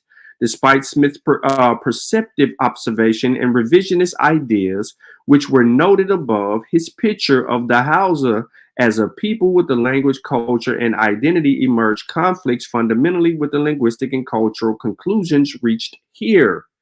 Not only would he allow them a great antiquity, 2,000 years or so across the whole breadth of Hausa land, but he also assumes, especially oddly in the view of avowedly anti-Semitic line, a northern origin in the Sahara, if not the actual desert, then around the Air Massif.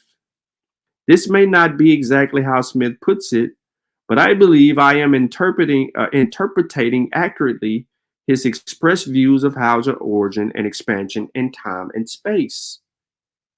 We should, like Smith, examine the issue in the border context of Chadic languages.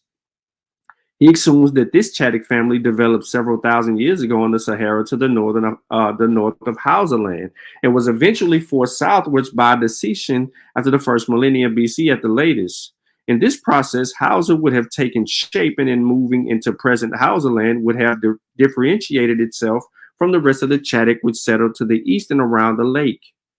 The notion of the desiccation of the southern Sahara in the first millennia BC is not entirely fictitious, but there is a tendency to exaggerate into an audience in it all to facility to explain historical phenomena without sufficient attention to the chronology and the paleoecology.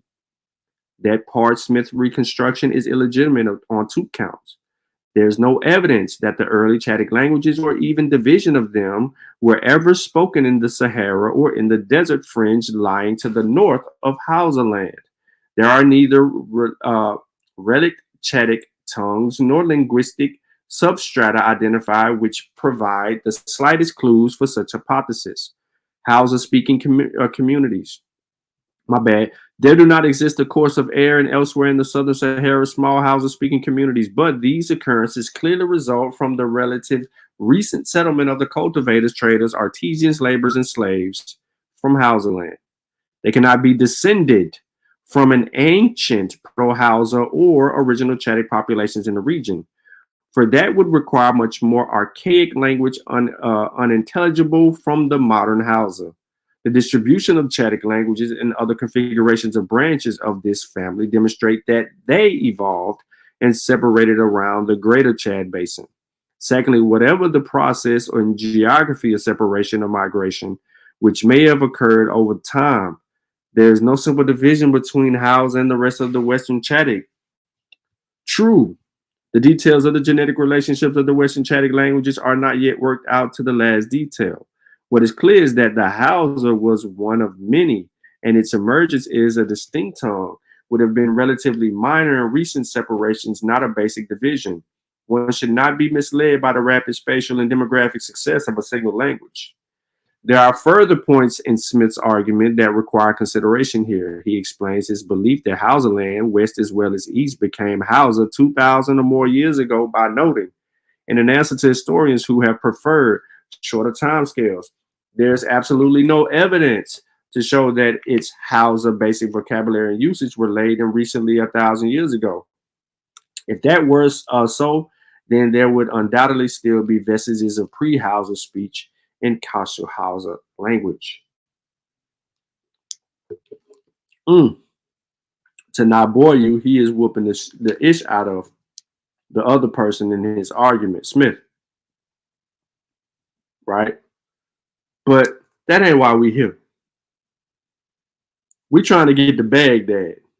And right now they arguing about some languages on the continent of Africa and which direction the languages came. And none of them languages is saying that they came from Baghdad.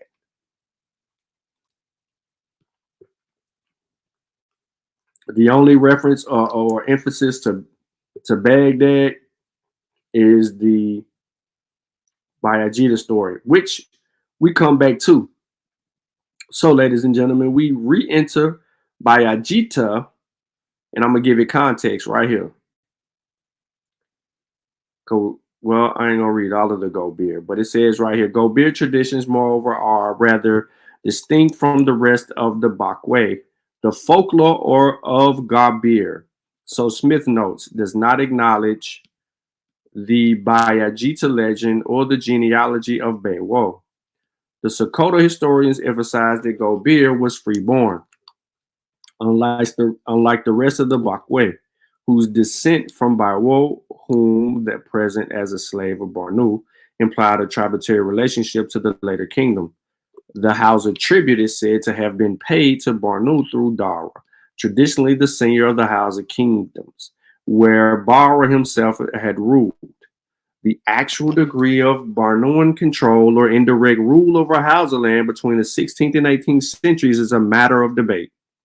But certainly, Bornu exerted considerable cultural influence on Hausa land, on eastern Hausa land, especially in the fields of Islam, learning and administration, and memories of Bornu's military power and extortion of tribute must have a fair basis of fact.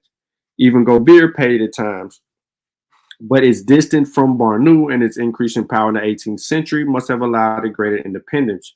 The question arises, therefore, whether Gobir was written into the Bakwe legend by Bornuan interests to justify holding the whole of Hausa land, west and east, like a tributary, or rather conversely and more likely, the rulers of Gobir wrote themselves in simply to acquire legitimacy as they pressed southward to control larger numbers of Hausa and Hausawing peasants.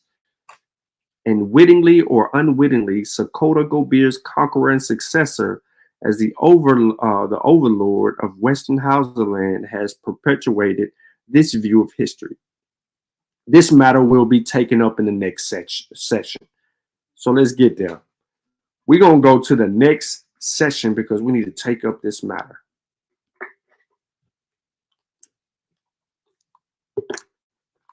Gobir, we might regard it as a general name used by the Tuareg of the Saharian travelers for the region between Air and Hausa land, or in the view of Ibn Batuti's reference to a town. Could it perhaps refer to Hausa land itself as embryonic markets on which otherwise he has had nothing to say?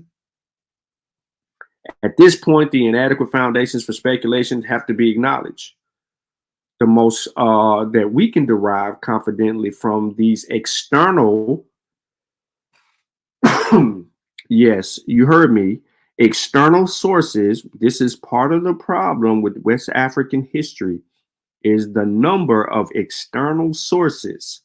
This gets us in trouble when we talk about Mansa Musa. When we relegate our sources to outside influences, we get conflated stories. But moving on. Confidently from these external sources is the region known as Gobir existed somewhere to the northwest of Hausa land by 1500 AD. And I can't believe some of y'all still up. Y'all must not work tomorrow. And that the Hausa language was already penetrating there. This kingdom of Gobir reached its height in northwestern Hausa land in the late 18th century. And it is clear from Hausa traditions, as we have seen, that its population had derived partly from the north over time, some of it in its ruling line coming from air.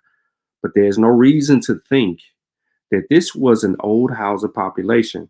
I suggest rather that Nilo-Saharan languages may have persisted until recent centuries in the broad region lying between Tibetsi and the Niger Bend. Gobir would have become gradually Hausa as it settled down near and pressed into the Hausa Piercy. As a region became used to the trade entering and leaving Hausa land in time, probably promoted the Hausawing process on the side of completing assimilation of its own Nilo-Saharan speakers and maybe incorporating some of the further ranging Tuareg.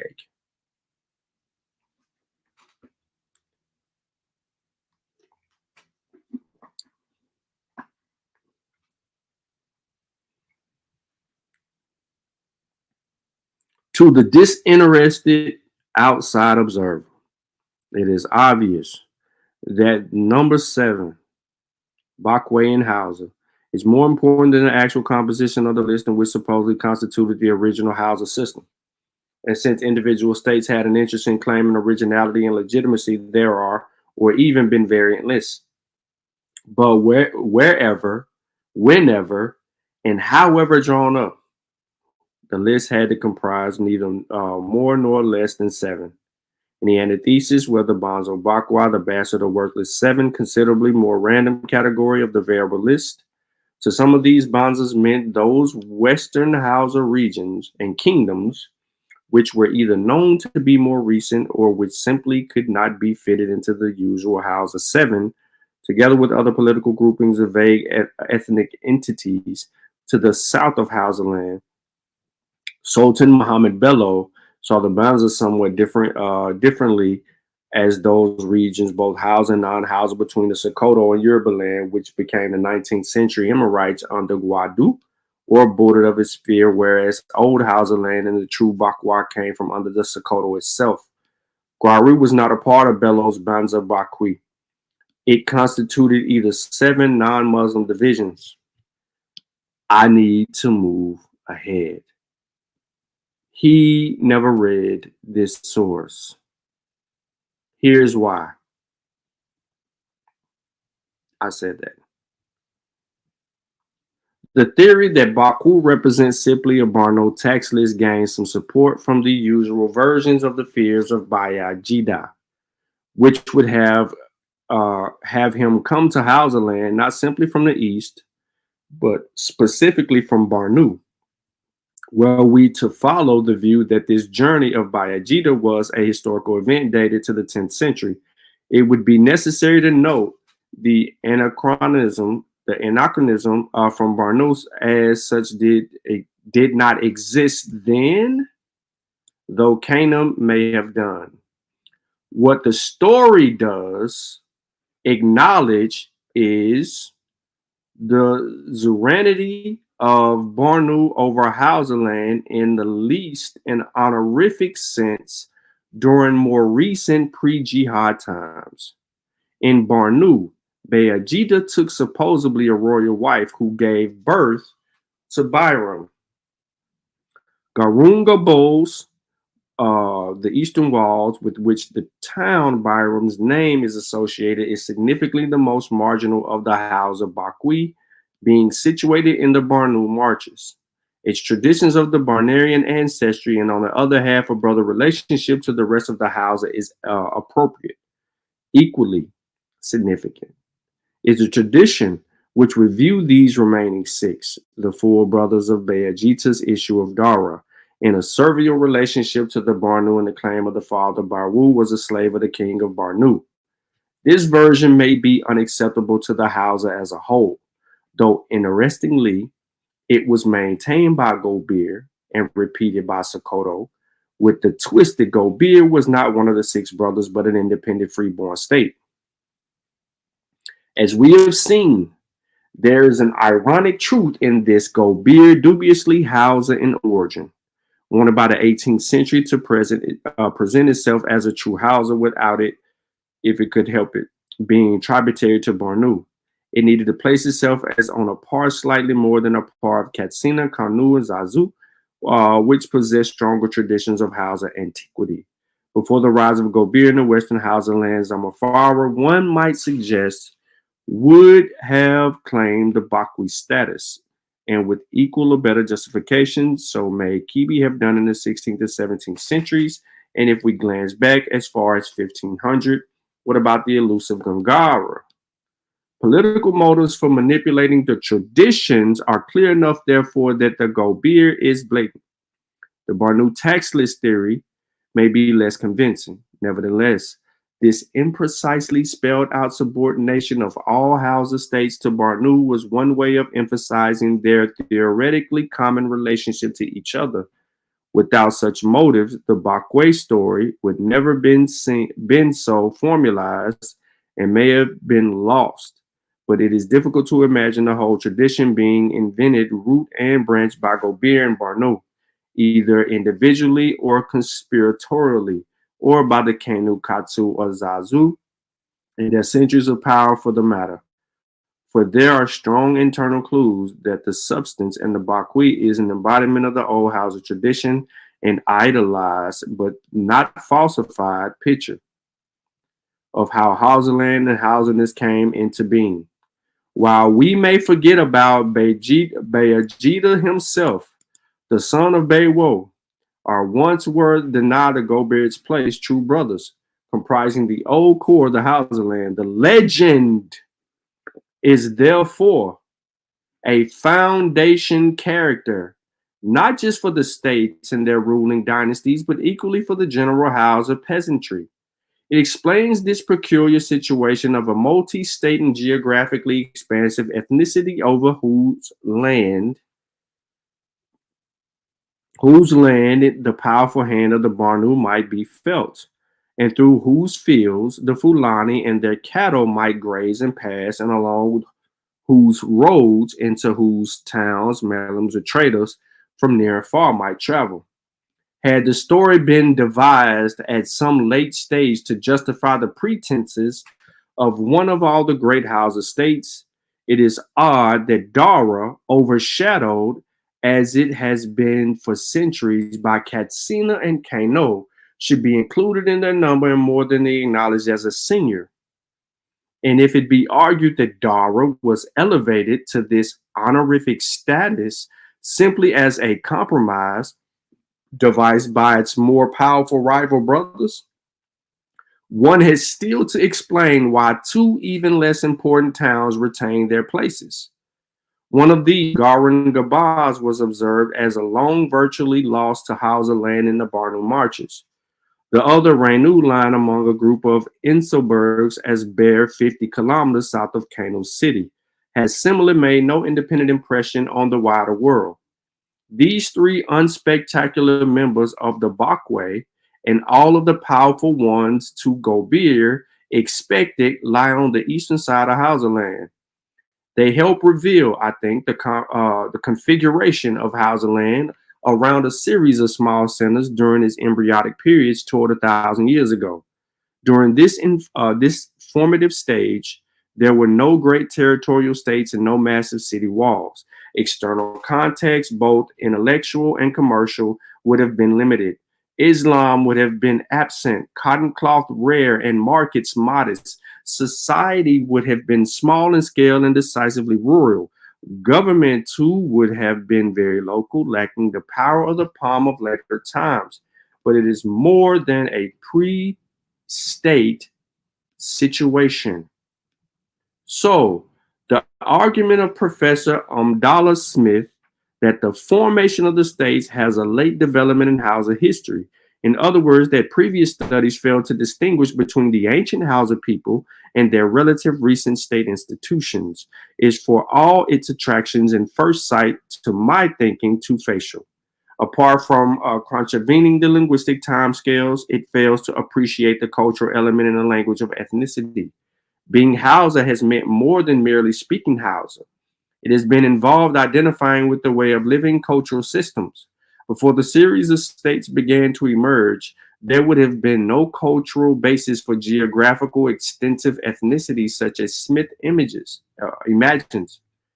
There would have been no Hausa-ness and no Hausa land, but rather a broader middle belt.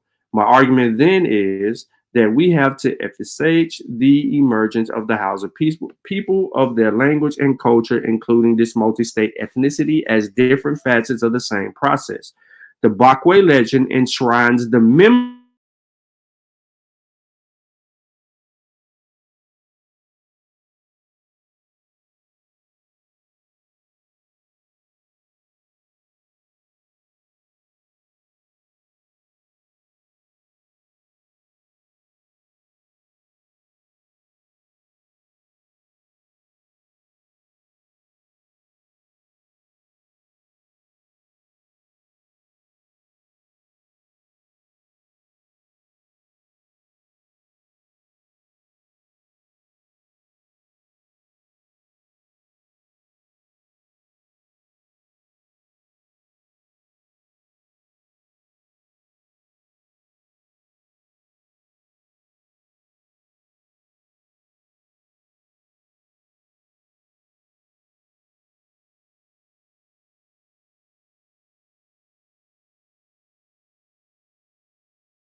They knocked your boy Pow out, players.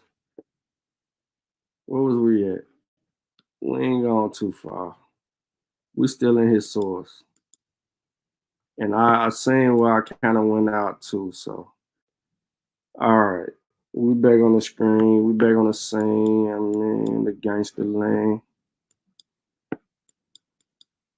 Oh, I can't believe y'all still in here listening to this. But anyway, it's right here. It says there would have been no housing-ness, no housing land, but rather a broader middle belt. My argument then is that we have to emphasize the emergence of the Hausa people of their language culture, including the multi-state ethnicity, as different facets of the same process. The Bakwa legend enshrines the memory of how the housing-ness began in eastern Hausa land. Bayajita may be mythical, but certainly not nonsensical. So, the story of Bayajita may be mythical. Coming from Baghdad is mythical, but certainly not nonsensical. We can live with that. We can live with that. He goes on, and he don't say anything else about the Bayajita, I don't think. Here. So, you know, and then he gives you his summary.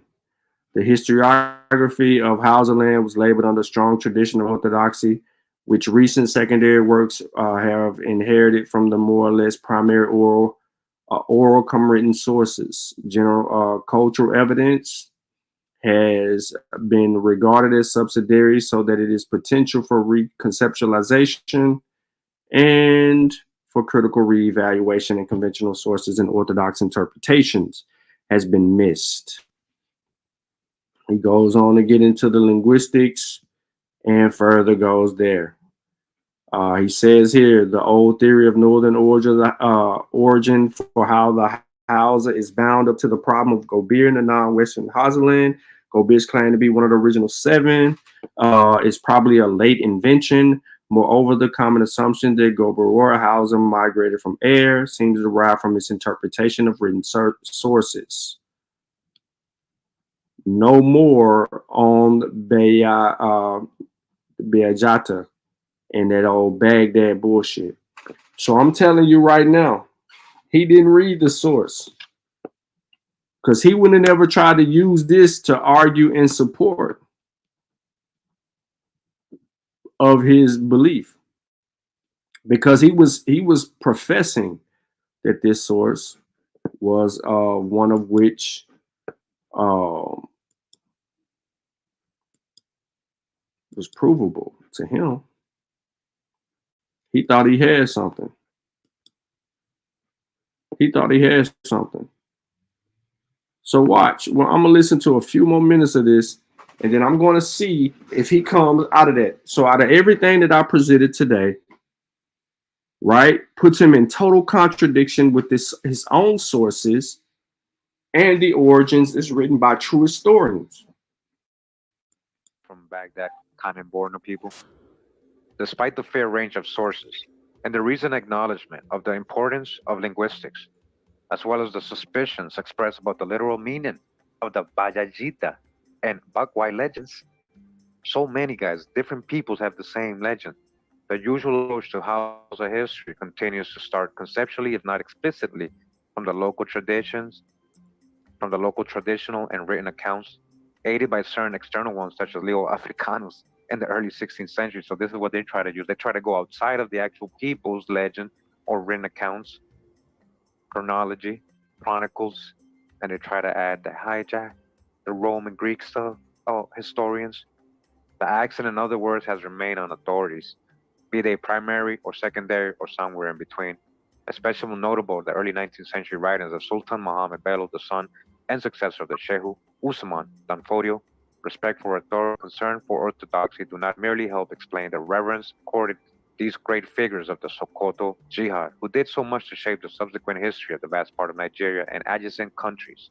But they're talking about the Fulani people eventually took over the Hausa states and did kind of add their own little stories to it too.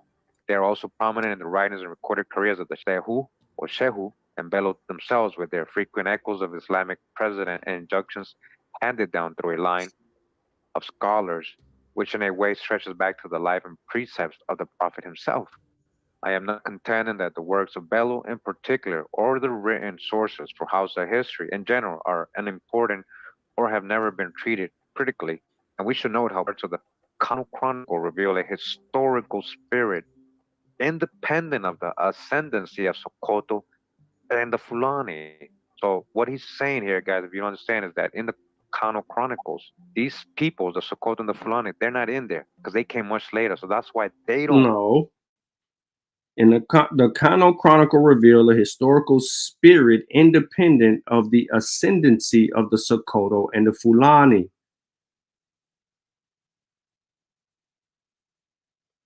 Don't add this shit to that, bro, please. So he doesn't get to the end of this source. He doesn't get to the end of this source. Look. He doesn't get to the end of this source. He's only on 9. It's 23 pages. He dips out At 9,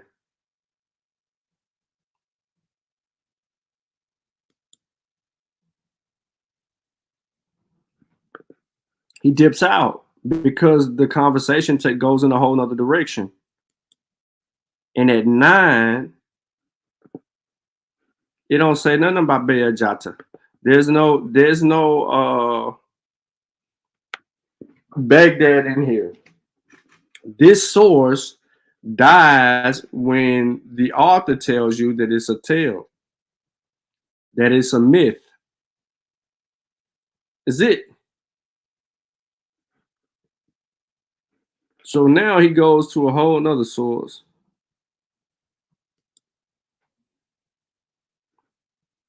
And this is about Hausa people or Hausa province.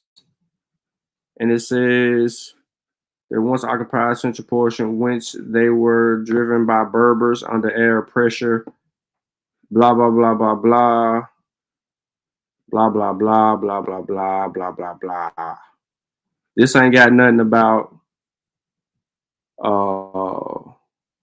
Baghdad in it. Then he came to this source. This definitely ain't gonna have nothing about no Baghdad origins.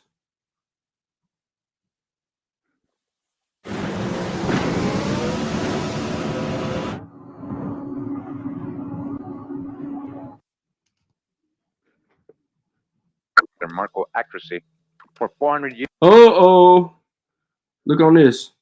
We know very little about the history or the manner of life of West African Negroes before the intruders of North Africa had come in contact with them and so to influence them in their ways. Negro peoples did not keep written records, and there are limits to the value of the oral traditions. Okay, yeah. Whatever, nigga. We know this shit already. So now, what's synonymous here is Negro in West Africa or Negro in Africa.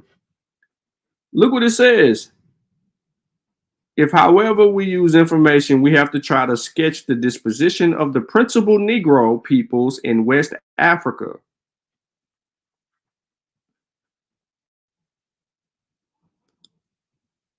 Let's find this Hausa shit. So he's just scrolling in his book at this point. He goes to the, okay, here we go. Here we go. So he don't know where he at in his book, but he tries to find it right here.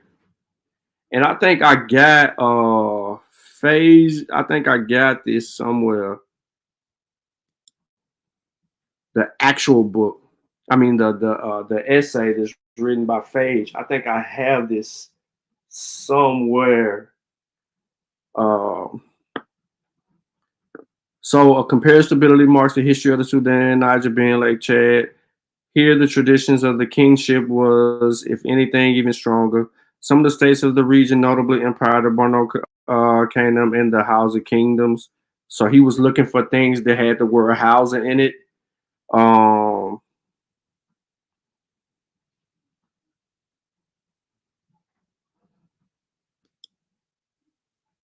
I'm just trying to highlight to see where he goes with this. The most plausible interpretations of the legends of origin of Barnum, Barnu, Kanem, and the Hausa states is that these were the ultimate result of two major movements into the area. The first and more fundamental was one of the Negro groups coming from the east and northeast who established a number of small kingdoms over the native agricultural Negro peoples. These states developed around the walled cities in which ruled the kings who were regarded as divine. So it seems probable indeed that even if the origin of Canaan and Hausa monarchs were not themselves direct offshoots from the Negro kingdom of Moro or Kush, which flourished in the Nile above Egypt until the 4th century. So this motherfucker is saying that they coming from Kush, if they not coming from, those other areas, and then potentially they are that. They ain't said nothing about Baghdad in this source. I ain't got to look at it. I ain't got to play no games. We are looking for Baghdad. Or Sasu, there go these names again, right? We know they are descendants of that famous Baghdad king. That is not what that is implying. That is not what your sources said. If you would have read your sources all the way through, you wouldn't have come to the conclusion that these seven, this number of seven, these towns, that ain't saying that, bro. It's a myth, and you running it like it's the game. You ain't got no primary, not a now, another. There's nothing in this about fucking Baghdad. Not now. This dude did everything. Do you want to see how much money you're eligible for? If you were in a car crash within the last 2 years, that was not your fault. You could have money coming. The truth is, insurance companies. Now that they stop in the Hausa lands, we read earlier that most likely they did keep going westernly and have influenced those people as well for disregard the chronicles of the people themselves. He does link up a lot of different African tribal people to the Hausa and the Kanem Borno people. I'll show some examples. But he says right here, the Hausa of northern Nigeria and Niger evidently have a long history, much of which is obscure. Obscure. Come on, bro. That don't mean shit. Here we go. The common Hausa myth. That's what I'm saying, bro. Like, what we doing today, bro? How many times y'all want me to show y'all legend and myth? The common Hausa myth or origin relates the westward flight of one Bayajita from Baghdad to Kanem Borno, already the dominant state in Chad Basin. The Maya of the Borno had Bayajita's daughter, yada, yada, yada. We know the story, right? We know it's a myth. They tell us at the beginning it's a myth. Talk about how he slew the snake, yada, yada, yada, right? You know what I'm saying? That's how we rocking.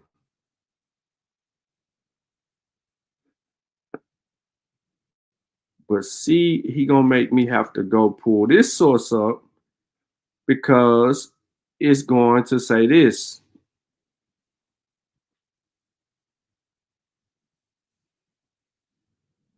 I interpret these traditions as indications of a confused period of immigration, struggle, and cultural change, the violence and duration of which probably varied over time as well as a place in accordance with different population structure.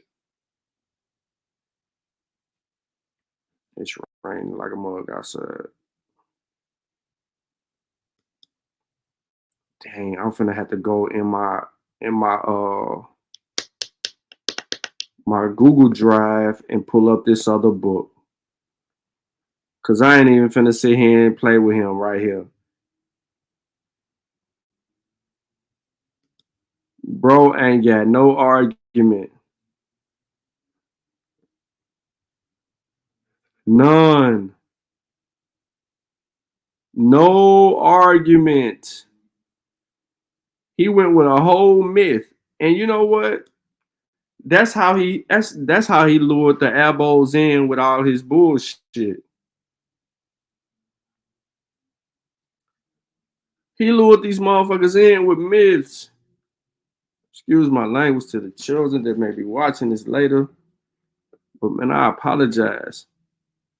Look, according to the traditions of Dara and Barum, were the oldest Hausa states, 7 states recognized as true, yada, yada, yada, yada, yada, yada, yada, yada, yada. We're looking for, this one don't even have the mythological story in it, in this source.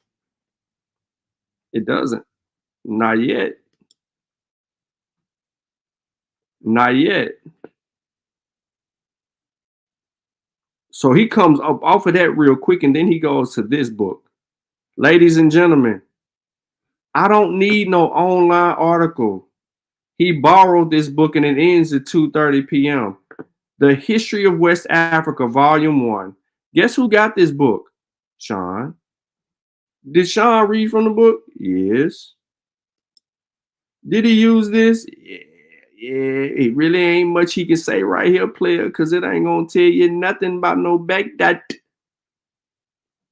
You can't Google yourself in this book, brother. You should have went to chapter 6. Look, I got the book. Do I need to pull the book out?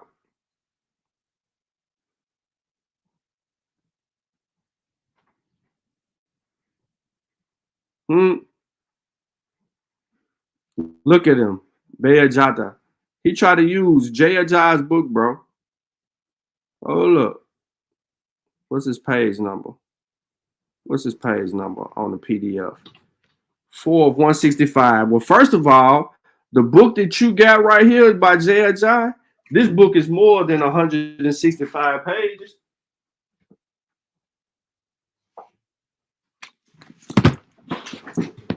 Volume 1, absolutely. It's more than that.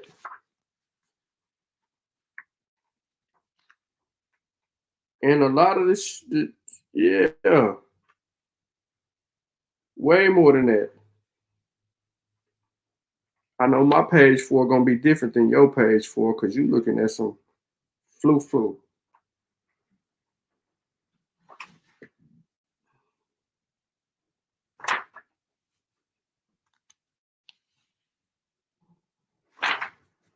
Y'all hear me turning them pages in this book?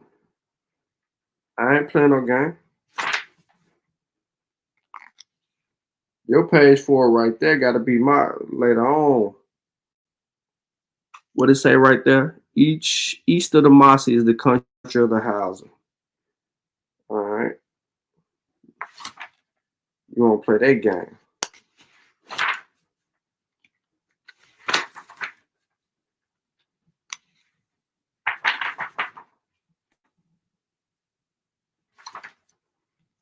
Yeah. See, when he talk West Africa, he be forgetting. Or maybe he don't know. I ain't gonna say he be forgetting. Maybe he don't know. But we got a whole channel, boy. A whole channel about West Africa.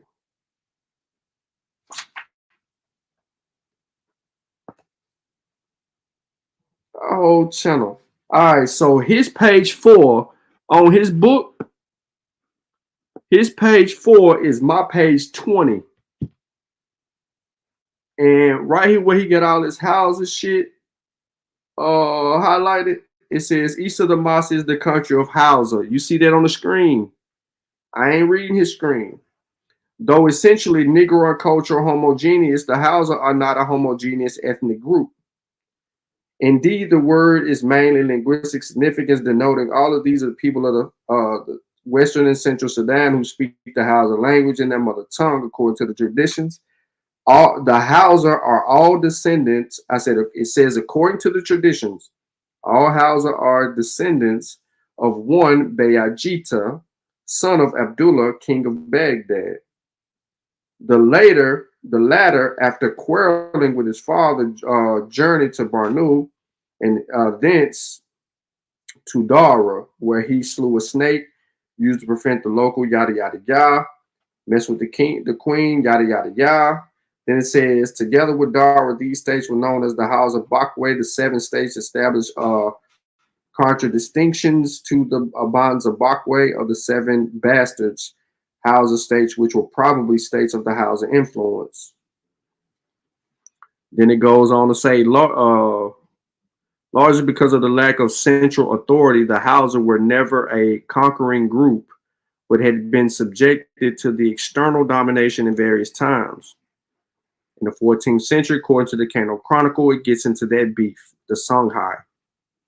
Says the Hausa, apart from being excellent farmers and rearers of stock, are enterprising traders and skillful artisans. They develop a variety of industries, producing particular textiles, leatherwork, form, and articles of trade in North Africa and other parts of the Sudan in the Middle Ages. He sticks to a common mythological story. Even in Ajayi's book, It says, according to the traditions, it's a myth. It's a mythological story. It's a legend. According to the legend. So he can't really get too far here because this book, I got it. He can't fool me. You know what I'm saying? He can't fool me. Causalizing society of Africa. Then he changes the book. What he's circling Afro-Asiatic and all this shit for. I don't know who. When you die, you go to another life. Maybe heaven, maybe purgatory, maybe hell. These are the kind of questions that make Ajayi put in a lot of work. Profoundly about our existence. Ajayi and of northern Tanzania, and together old with boy Arabic Hebrew, and in the Hunwick. ancient Egyptian. All right. Ajayi, Hunwick, and Michael Crowder. From Kanem, brought Borno's rulers. I can keep adding on to the list. But yeah, all of these are like Google books that he had to get access from to be able to say all of this. And all he looked for and all he's showing in terms of in these books is the same mythological story. And it's recorded. It's recorded by everybody. See? Oral version of the Beya Jata legend. See, it's all coming down as a legend, ladies and gentlemen. I don't need to do all of this. So he wants to counter argue that legend, right? He has to show support, and he doesn't. So within the context of his source, it's telling him that it's a legend, and he doesn't read the entirety of the article. And he begins to make up his own story. He even comes back to the Kano Chronicle. I don't know why, but he does. And I wasn't finna spend, even though I spent 2 hours on this shit, I'm not finna spend no motherfucking more time on this.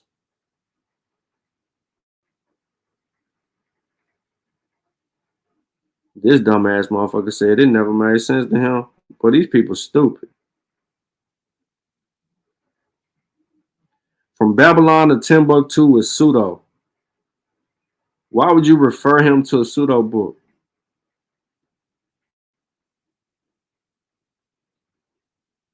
He has an audience. Look, for 126 comments.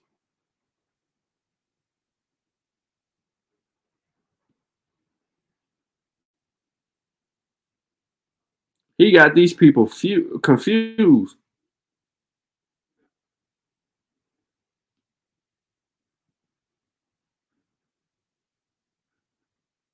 So you just let it be known. Most of their roots, at least from what we read, makes them Asiatics in Africa who pretty much natives, not indigenous now. Wow. See the stupidity? These are black people. These are African Americans that are commenting on his video and saying this.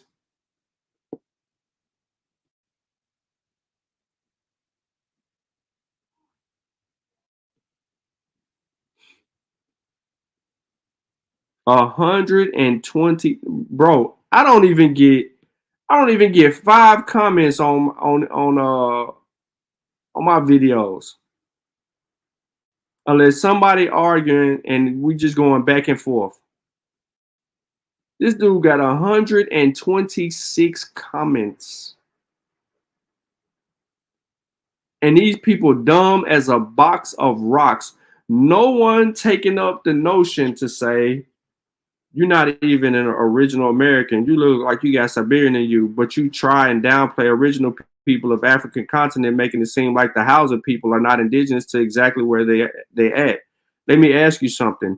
Where are your ancestors indigenous to? Because it's definitely not America.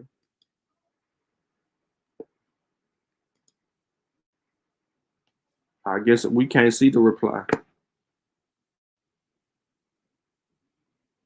Do Fulani and some Ethiopian people like Haile Selassie and Tutsi Somalia are all mixed Edom?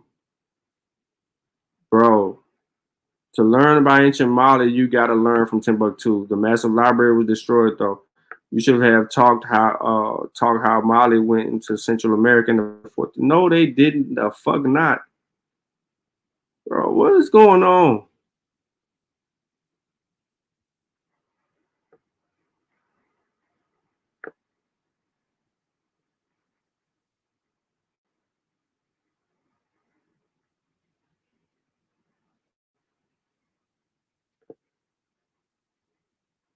Boy, it's stupid. This boy's stupid, man. So, you know, this is like I said, this is where people make up stuff and then they get paid. Why you call them this? Name Mr. Karimio.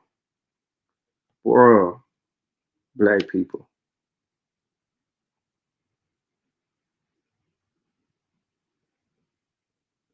These people crazy, bro.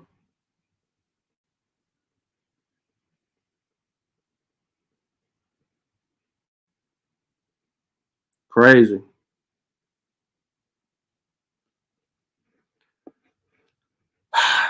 Well, I forgot how to make my motherfucking camera work.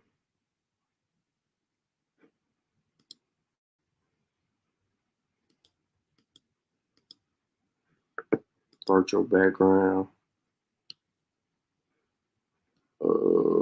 Yep, that's on.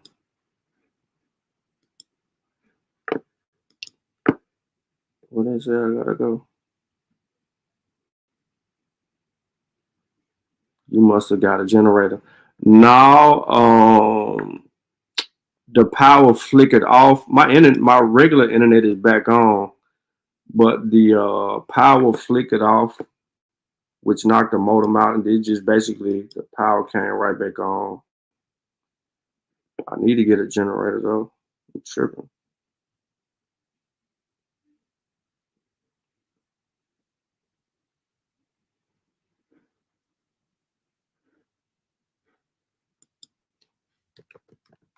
As many times as they didn't fuck this Mac up with these updates, I should be able to know how to do this shit.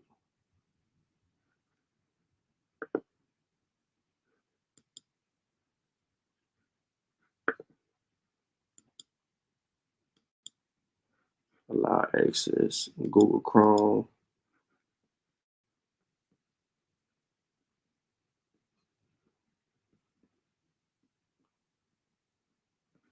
The microphone, camera, boom. Turn off.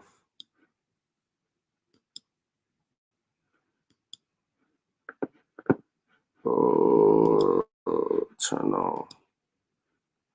Hold on, y'all.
I had to turn camera thing off and then back on and then come back in and then poof.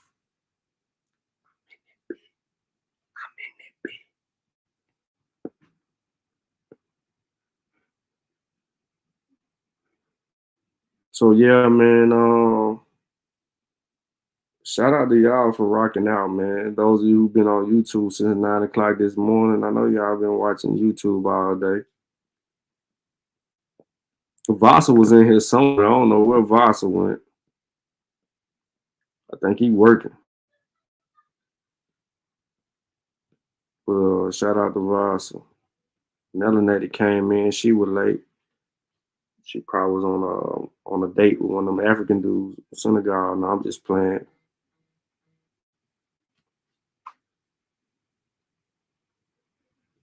On the French side, do you have anything for 2,000? I got a female.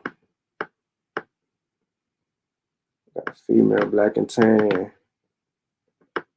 Fluffy carrier.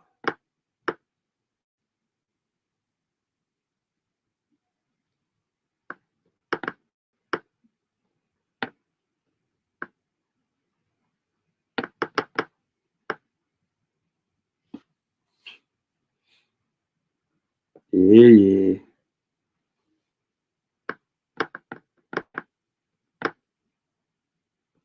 What she carry? Blue cocoa.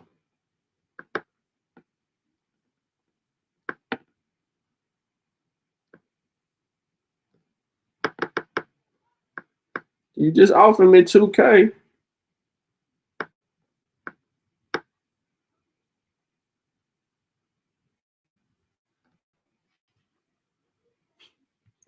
He think I'm stupid. He just hit me up and say what you got on the French side for $2,000. And then go ask me what I want for the girl. Bro, you just said $2,000, bro. I'm doing you a favor. I'll take your $2,000 for her. You gonna make more off of her than that. She black and tan. She gonna produce. She bands dog. You put her with the right dog, you in the game, bro. One breed.